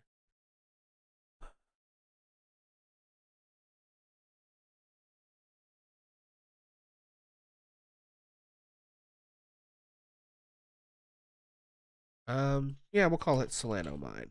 That's fine. We don't need these space stations. And I don't even really need these planet tags because it's a gas giant, you know? Okay, so we did a gas giant mine. It had 10 and 7. So gas giant mine, miserable gas miner, slaves or serfs, and pirates secretly fuel here. Ooh. That's very, very fun. Ooh, and this shackled world, maybe the pirates are there. Ooh, okay, that actually is very fun. Solano Mine, edit. They had miserable people and secret pirates. I love that. Larian 13. Okay, let's go to factions. Larian 13. Oh, okay.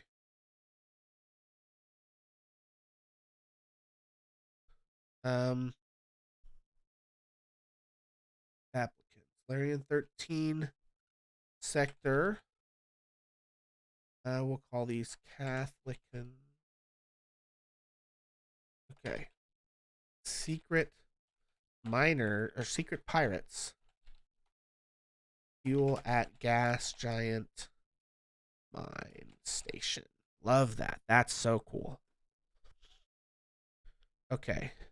I guess at Solano Mine. Totally cool. Okay. So I've now had to make.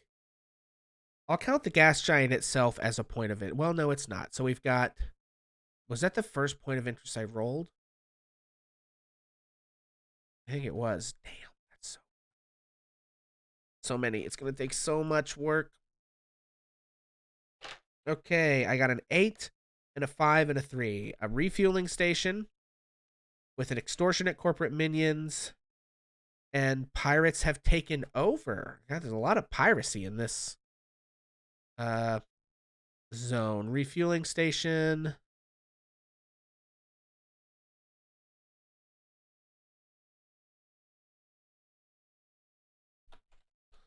Cilios station. On this station, we have extortionate corporate minions. I think religious missionaries, so travelers makes more sense, but pirates have taken over. Obviously, pirates from the other refueling station. Very cool. Okay, so that is 3 of our 4 points of interest. The last one is 268. Asteroid base. Okay, so now we gotta edit. We gotta make an asteroid belt.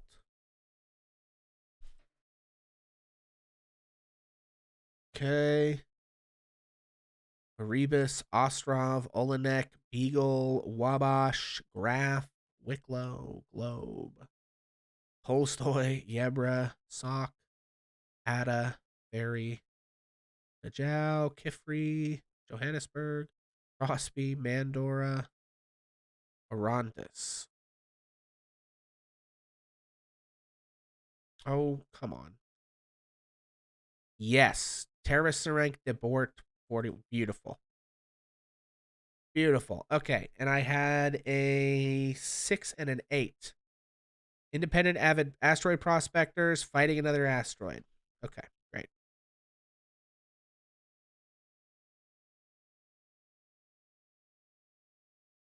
Oh.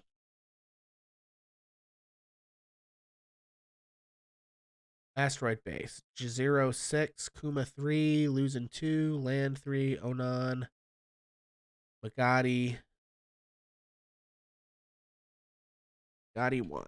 Call it Magadi 1. That's fine. Edit.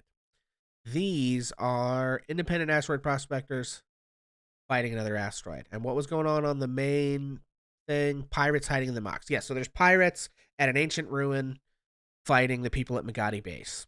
Beautiful. That seems lovely. Okay. That's all 4 things for the Larian 13 system. Now let's do the Ikaya system. Okay.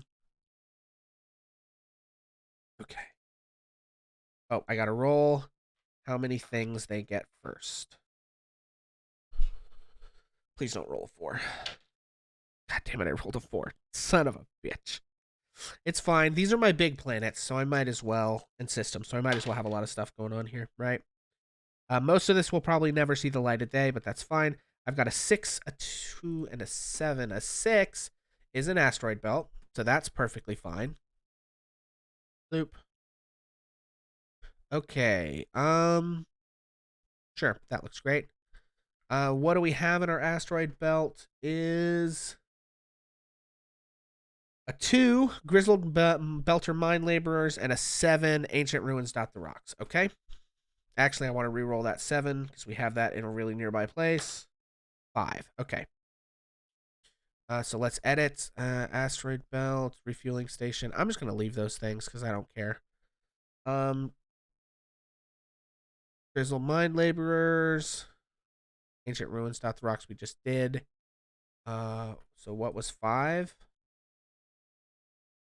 Gold rush for new minerals. Yeah, that's lovely. We love that. Okay. Okay. So that was 1 point of interest, even though it added some sub points of interest for us. 844. Okay. Refueling station. Purveyors of decadent fun. Pirates have taken over. I'll skip the pirates on this one, but I'll do a refueling station. Edit. Refueling station. Call it Gory Station. Love that. Okay. Edit. Purveyors of decadent fun. And corrupt customs agents. Let's do that. Beautiful.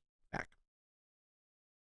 Okay. We're still here in the Akaya system. We've done 2 of our 4 points of interest.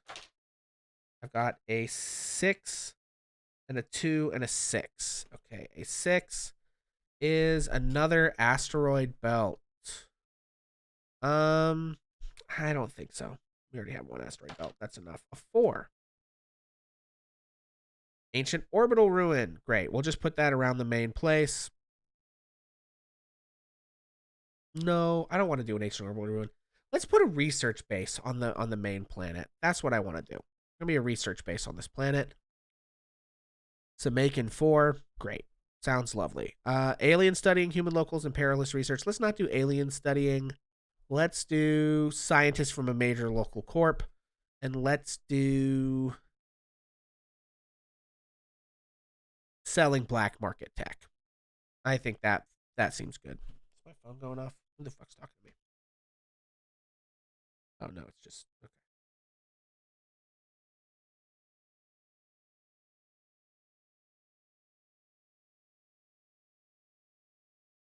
All right.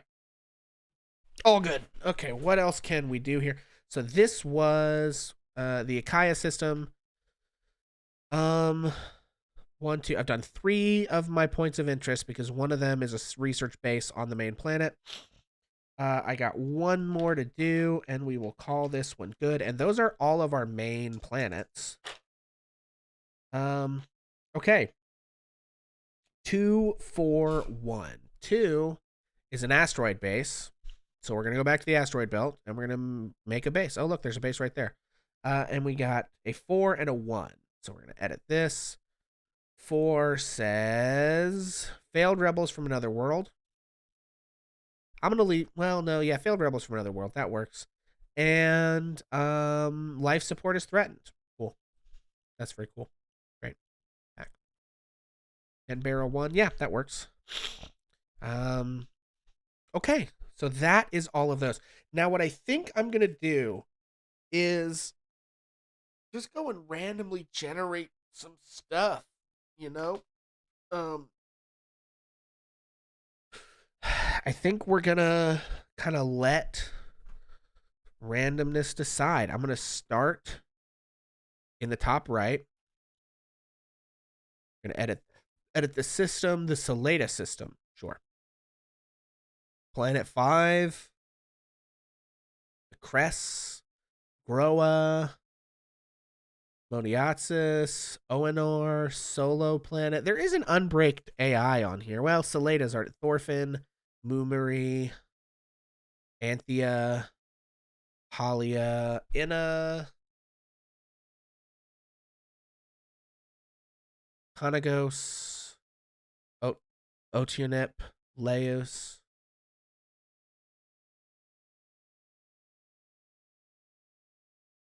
Did I not? I guess I didn't generate stuff for this planet. Okay. Thorota, Thoran, Thorfinn, Teus, Iolosko, Yarfer, Rodil, Polos.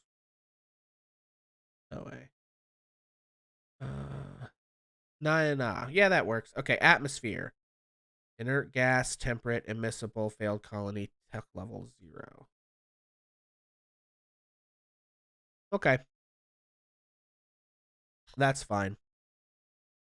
Okay.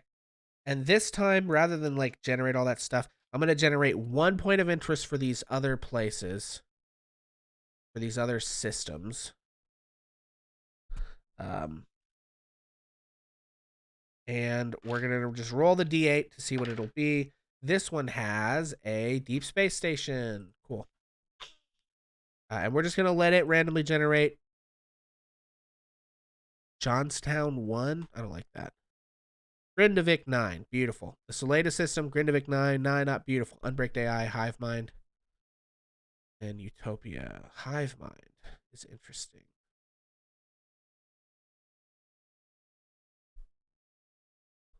Yeah. I think it's robots instead of people, but, you know, whatever.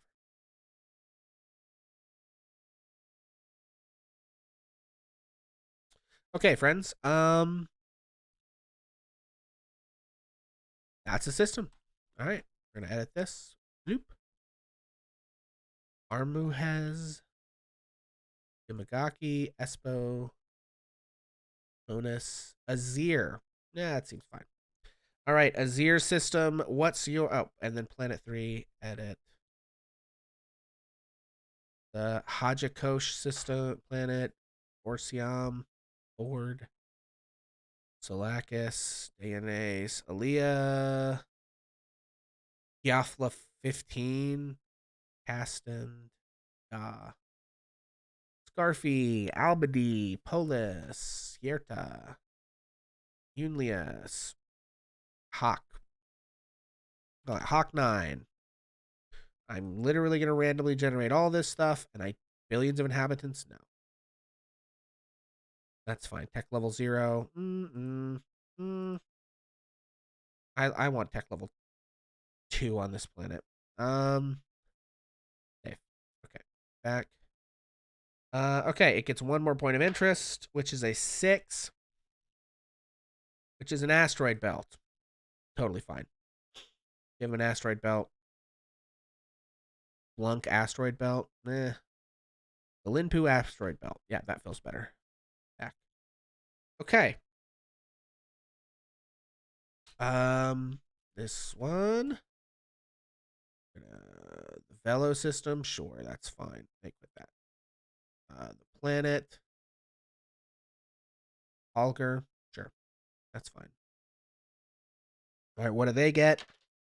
A number 2 is an asteroid base.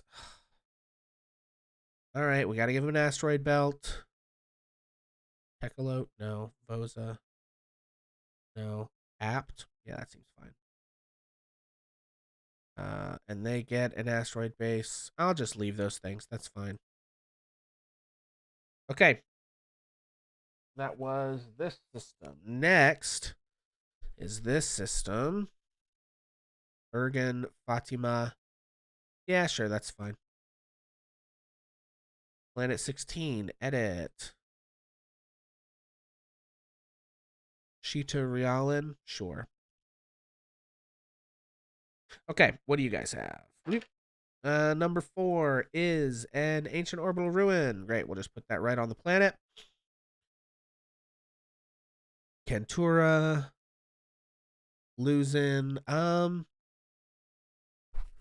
Fiesco, Dawa, Crater, Bronkhorst, Castra, Suker, Tribricot, Lassel, Santa Cruz, Weinbaum, Eagle, Chape, Avon,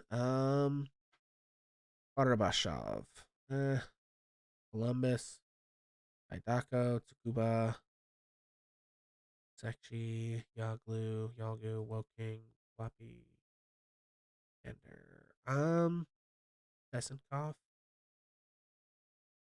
I want something Russian. I don't know why, but I it's giving me Gusev. Gusev could have been it. Sorry. I have the side.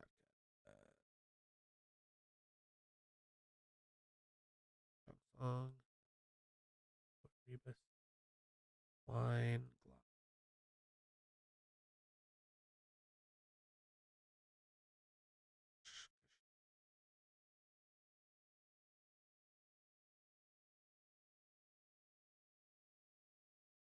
Come on, Win Williams, Plum, Azaz, Shawnee.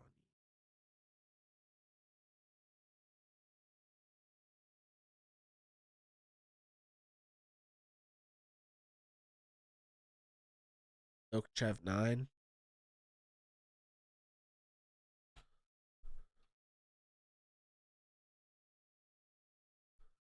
Yeah, we'll call it Dokchev 9. That's fine. Okay, great. Okay. We've done this. I guess let's do this one. Great work, planet. The Alea system.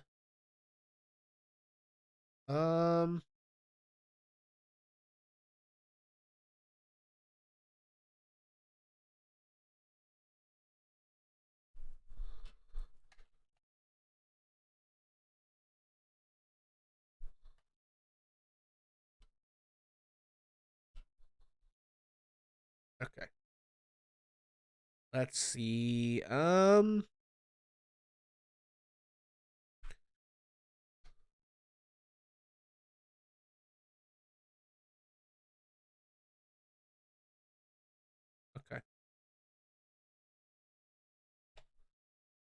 Kaya system. The planet.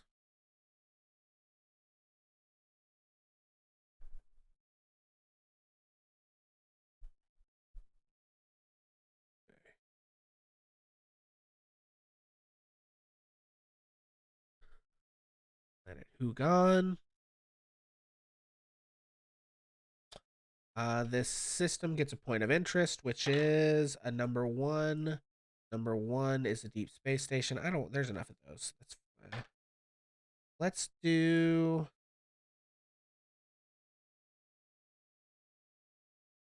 I want a moon base here. I think this place has a moon. Add a moon.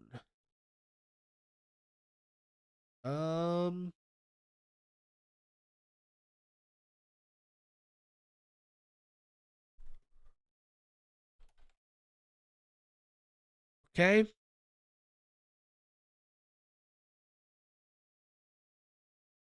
And then the moon has stuff.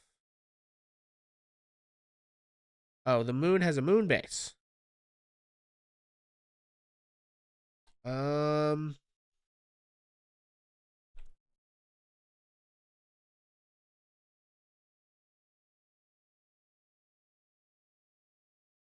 Let's see.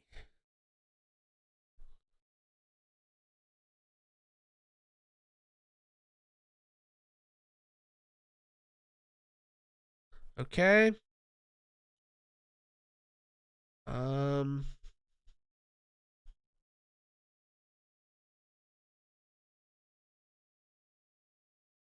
military listening post. And I think desperate for vital supplies. Beautiful. I like that. All right. Great. I have not put a point of interest in this system. Number 4 is an ancient orbital ruin. All right.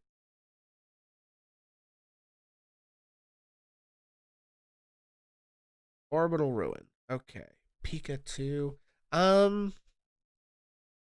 This is the ruin of Eagle 1. And I think Eagle 1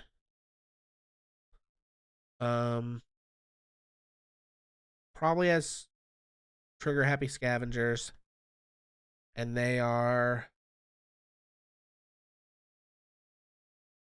meddling with strange tech, and this is the remnants of the first colony ship that came to this planet long since what's the word I want?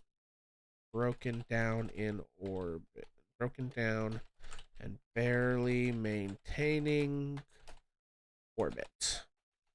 I think that's fun. Great. Okay.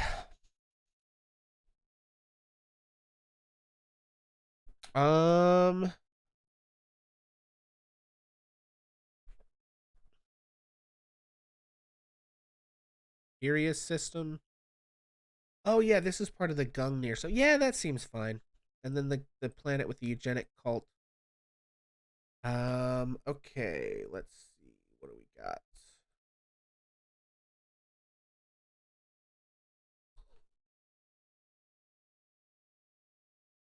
Um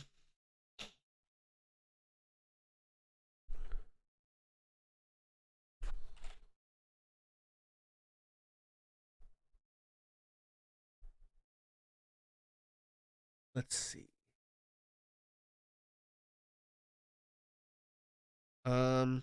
Oh come on. Text. Stop fucking swear to God, guys.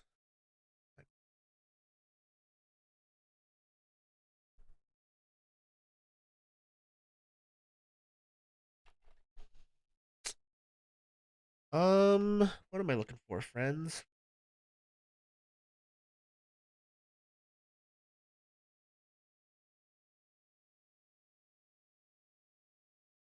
Åpningskamp.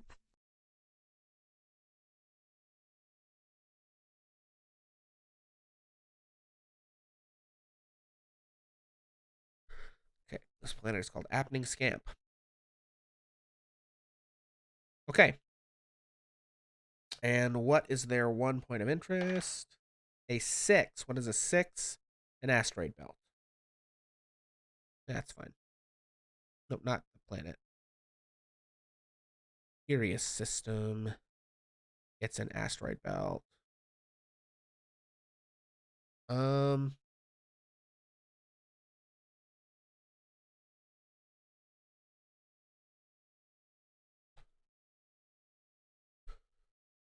And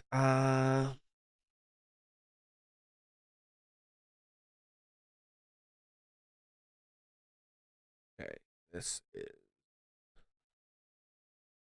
the Rickdom asteroid belt.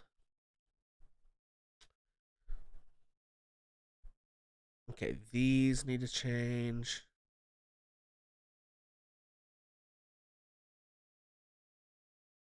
Yep, that works.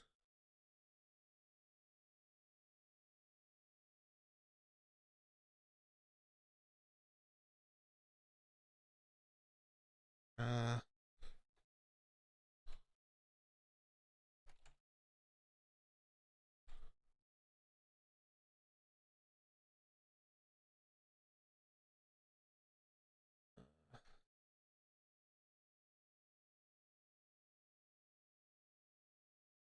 okay.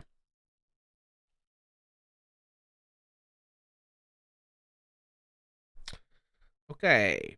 Bloop. I don't think alien studying the human locals is the right thing. I think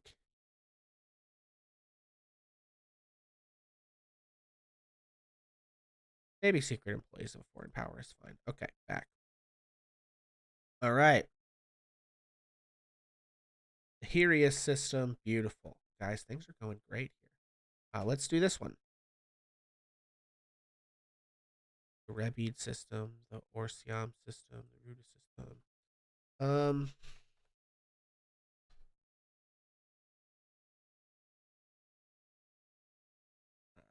What is this?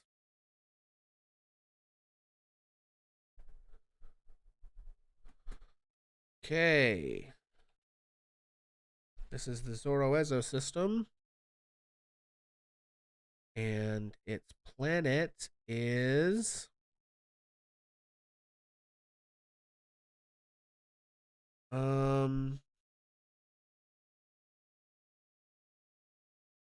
come on.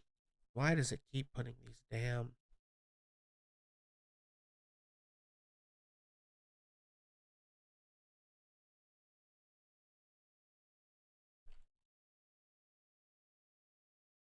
Um.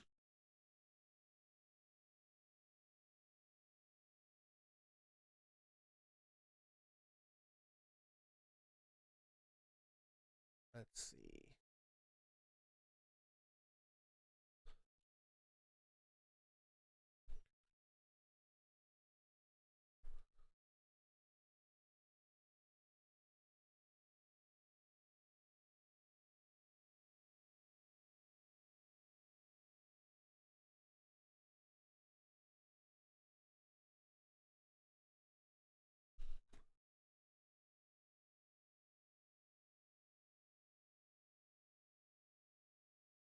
Okay, the Tempit Razia. TL5 and a failed colony. Yeah, I think I like this for the pirate place. What is their point of interest? 8. What do they have? They've got a refueling station. Beautiful. That makes perfect sense. Um. Uh.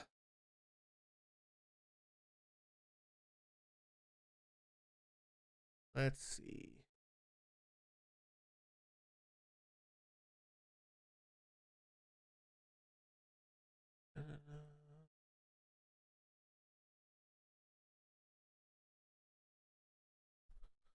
Okay.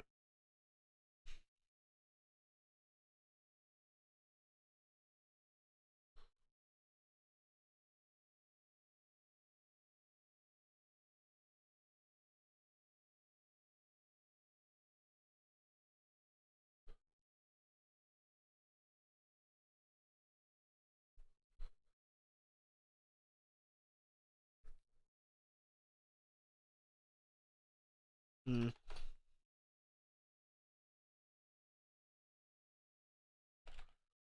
Okay, great. So they've got a refueling station.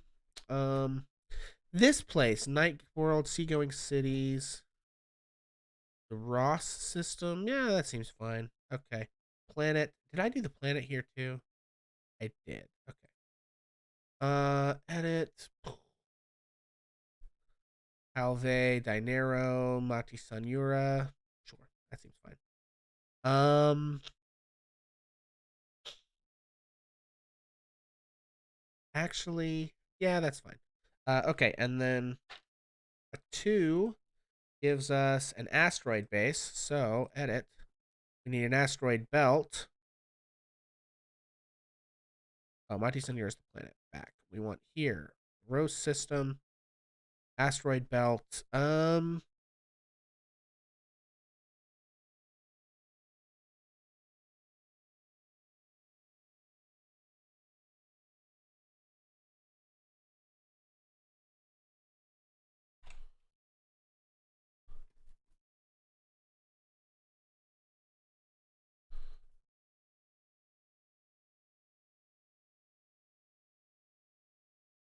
Okay. The Anshi belt. And it has a station on it. What did wait? What did I roll? I rolled a 2, which was asteroid base. Okay.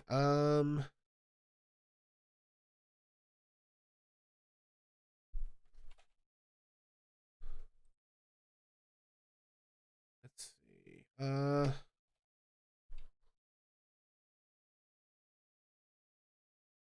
Okay. Okay. Great. Um, and they gave us a refueling station and some space station. I don't need 2 space stations in an asteroid belt. That's insane. There you go. Okay. Um.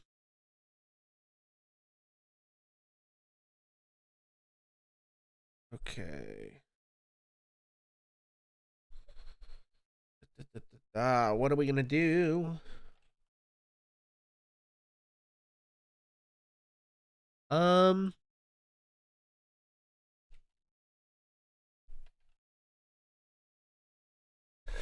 Okay.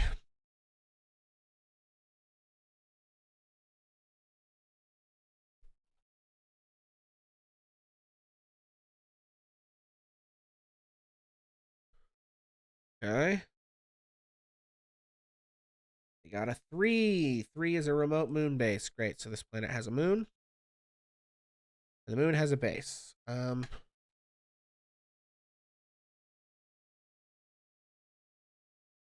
on.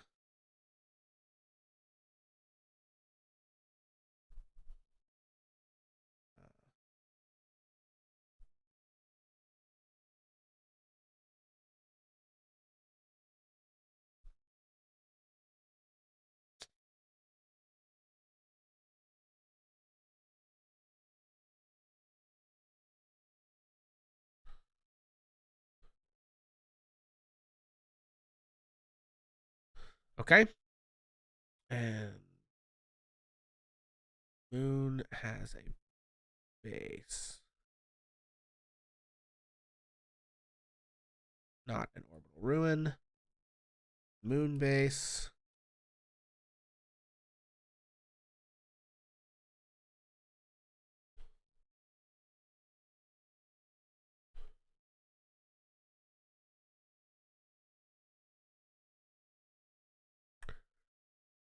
Um,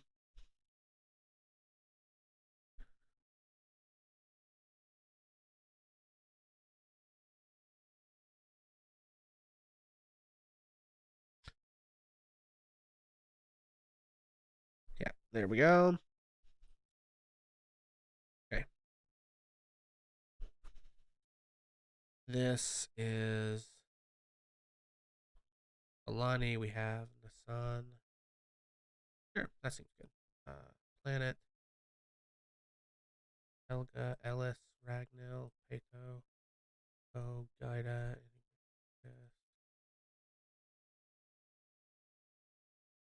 Ancelo, Kakakis. That's kind of fun. Isogloss, Pantene, Aethel, Oz.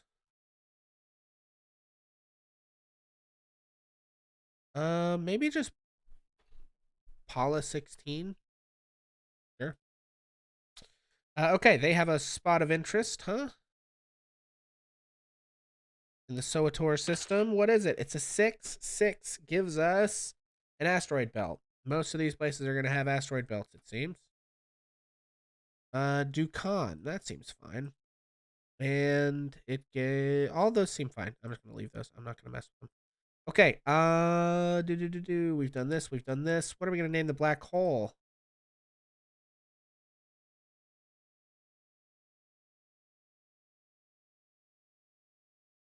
Yeah, that seems great.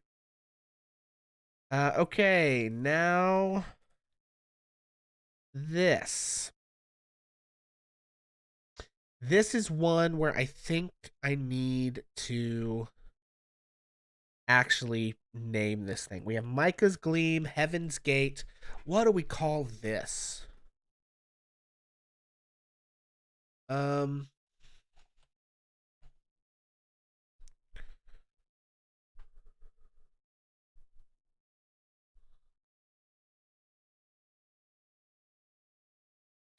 just give me lists of things. Get out of here.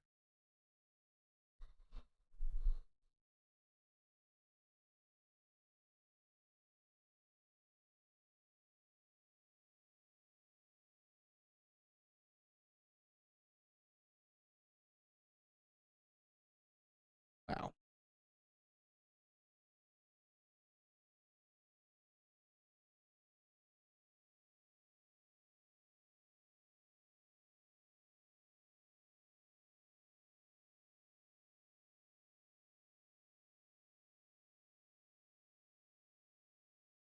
Okay.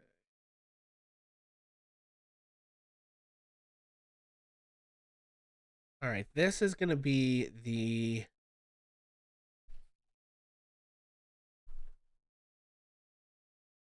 let's see.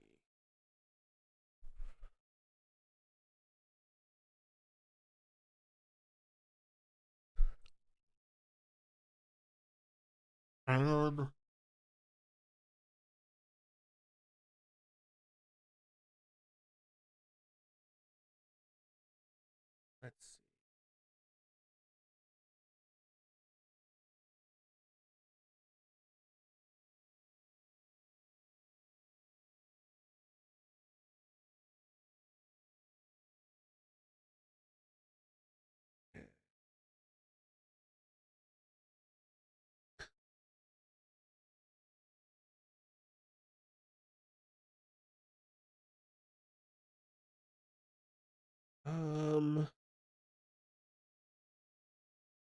Yeah, we're just gonna call this is great. We're gonna call this system the abstinence system. That's fun. And the planet is gonna be called um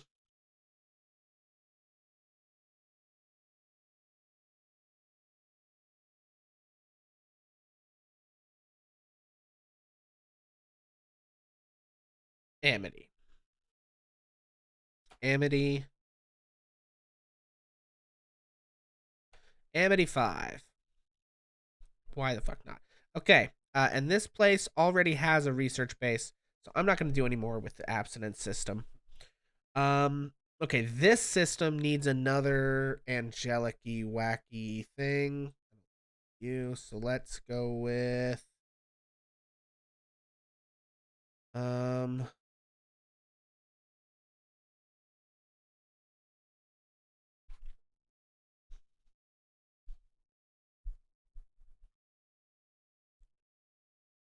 hmm.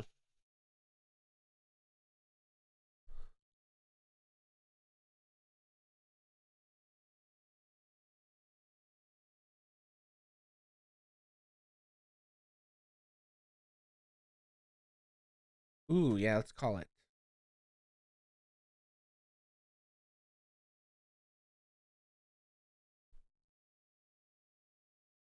the Eden 2 system.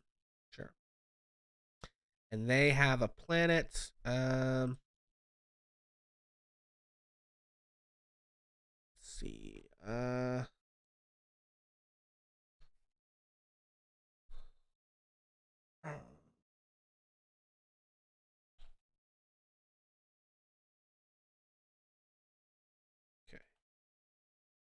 Planet Peregrine. Peregrine 1. Okay. And then they need a point of interest, right? Which in this case is going to be a 5 for a research base. That doesn't seem right. Actually, none of these really quite seem right for this sector. I'm going to give them a deep space station.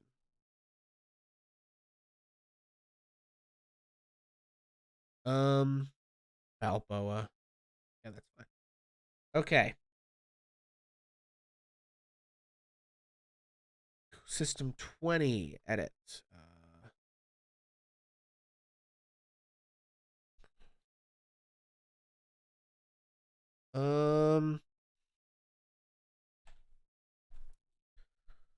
You know what? Let's go.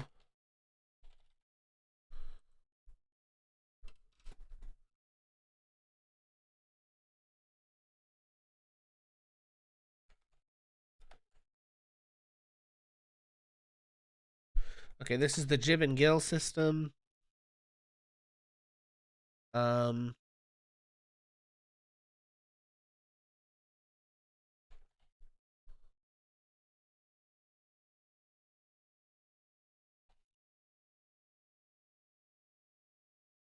Geo. Okay, Geo Plume planet. No.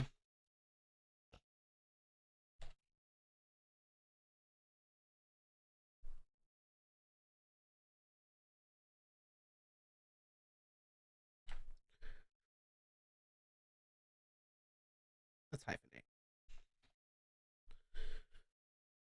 Okay. And then this whole system has 1 point of interest. What is it? It's a 4. 4 is an ancient orbital ruin. Okay. Add to the planet an orbital ruin. Um.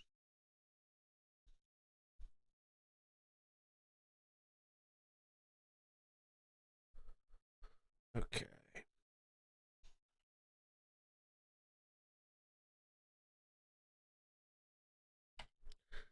Okay. This is the Zillane ruin. And it's deal. Sure, that's fine. Okay. Um.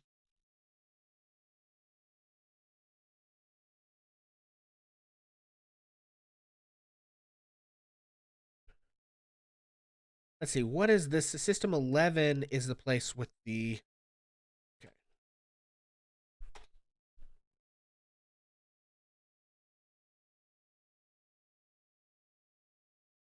Oop, that's not what I want.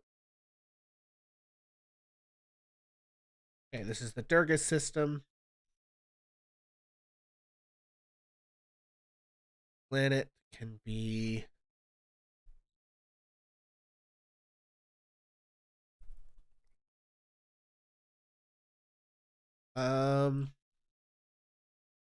Why does it keep doing these, man? I don't know why it keeps doing that. Okay.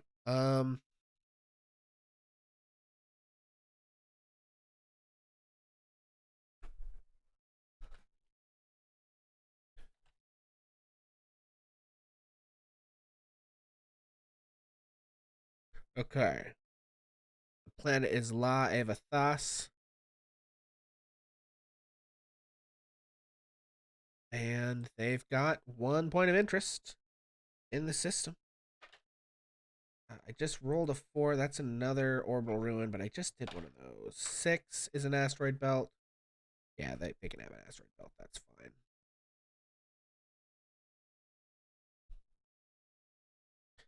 That all seems fine to me. Okay.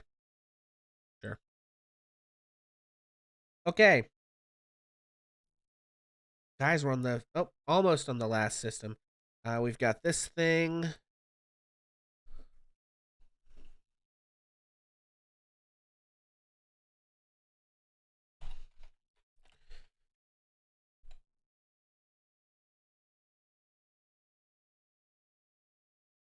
Okay, the Aimer system. We're just making stuff up now, guys.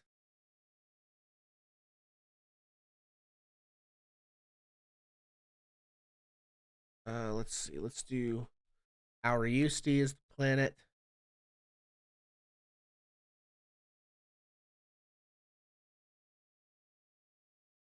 Okay, what's their point of interest? Is a 7. 7s are gas giant mines, so it needs a whole other planet.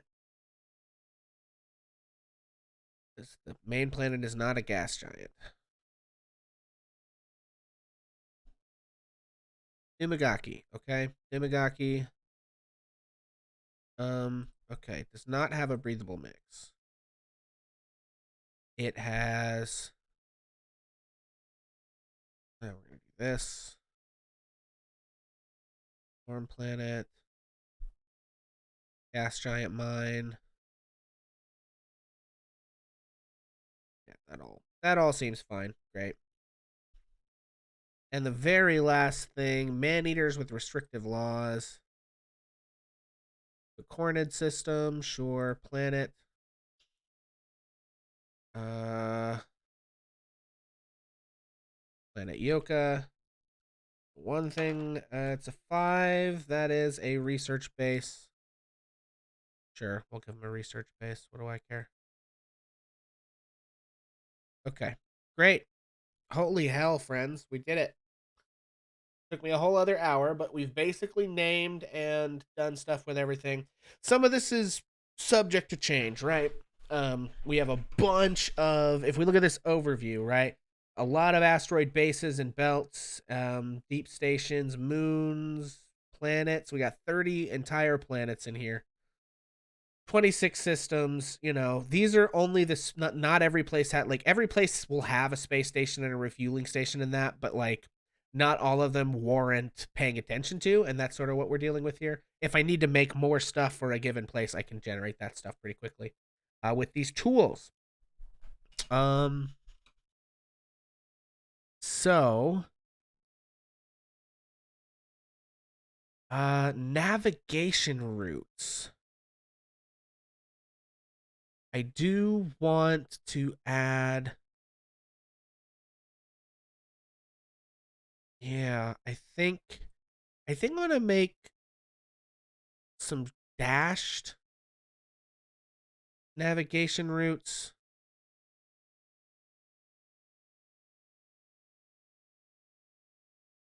Here. And here.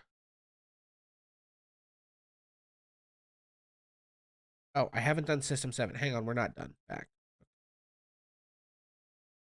Edit. Sure.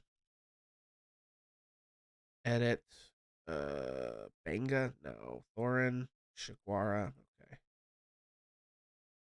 And then, number 1. 1 is an asteroid belt. No, is a deep space station. Sure. Houston 8. Yeah, beautiful. Whatever. It's all good. Okay, cool. Navigation routes. Okay, so these are the easy routes. Let's do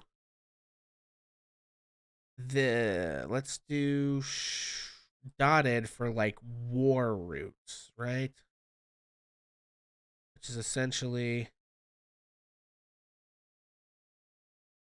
okay. That's one.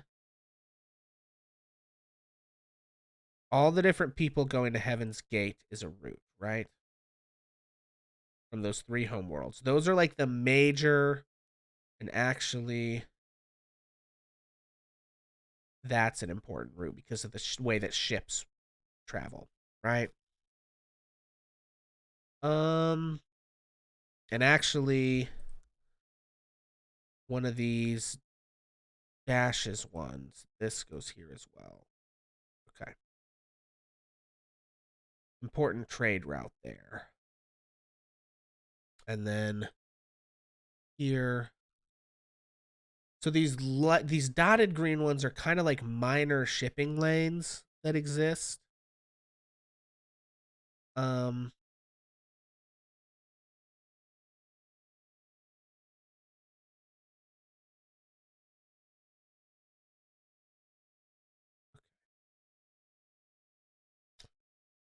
and then the red stuff is war, and I think that's fine. We've done our factions, we've done our cluster. Oh, I do need to edit these clusters. This great work cluster, we are actually going to call this the taproot cluster. And the merchant cluster, we are going to call the Dooley cluster, maybe?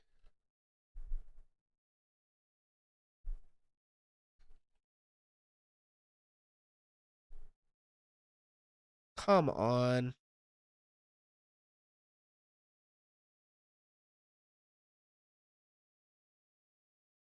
Hang on.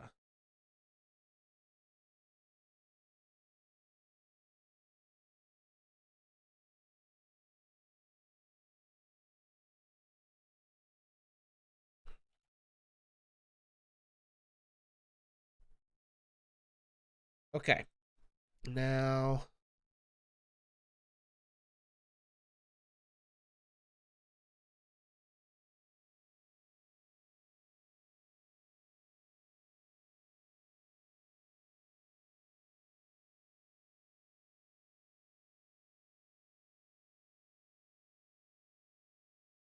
Okay. We're going to call this the Shang cluster. Um,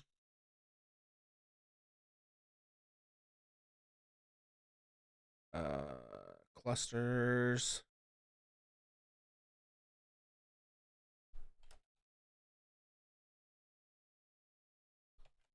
Okay, great.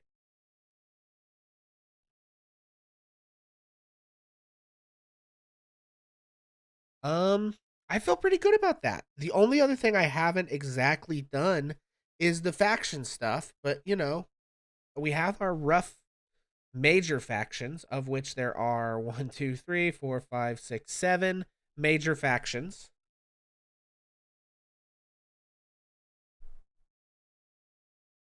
And you know, we can deal with their other stuff. I didn't give these guys a goal, did I? Let's see. Their goal is to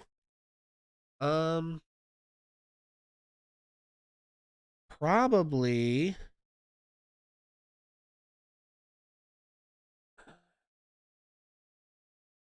Okay, let's look at our thing. Sorry, guys. I'm almost done here. Faction goals. Okay. Military conquest, commercial expansion, planetary seizure, expand influence, peaceable kingdom, destroy the foe, inside enemy territory, invincible valor, wealth of worlds.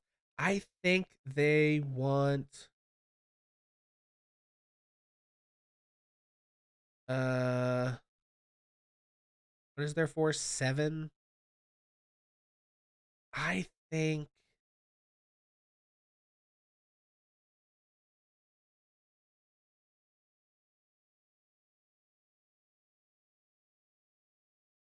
they probably want military conquest as their goal. Bloop. There. Okay.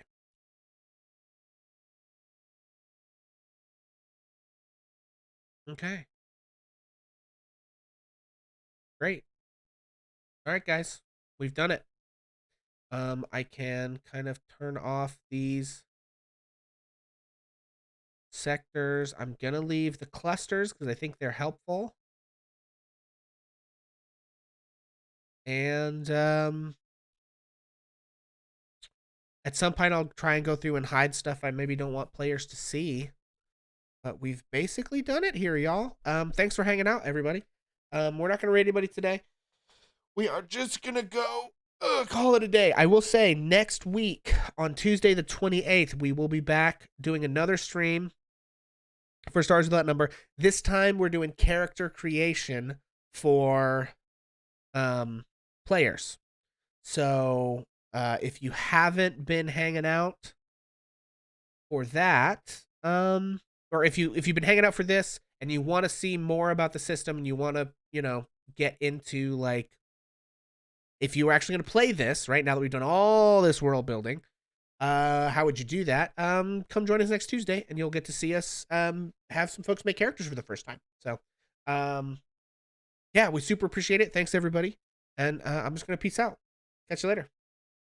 Let me tell a tale of a world where heroes walk among us, fighting through the darkness left by monsters and by selfish men.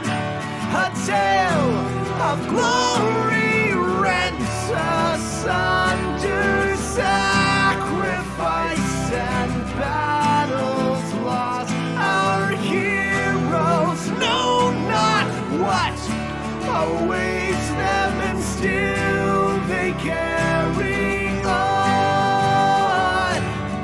Let me sing a song of a family forged by trials and woe. On their own they falter, but together they will write their own tale of glory rent asunder, sacrifice and battles lost. Our heroes know not what awaits them, and still they carry on. What was rent shall be restored. What was lost now shall be found. The price of valor ever rising, but victory brings new rewards. Tales of glory.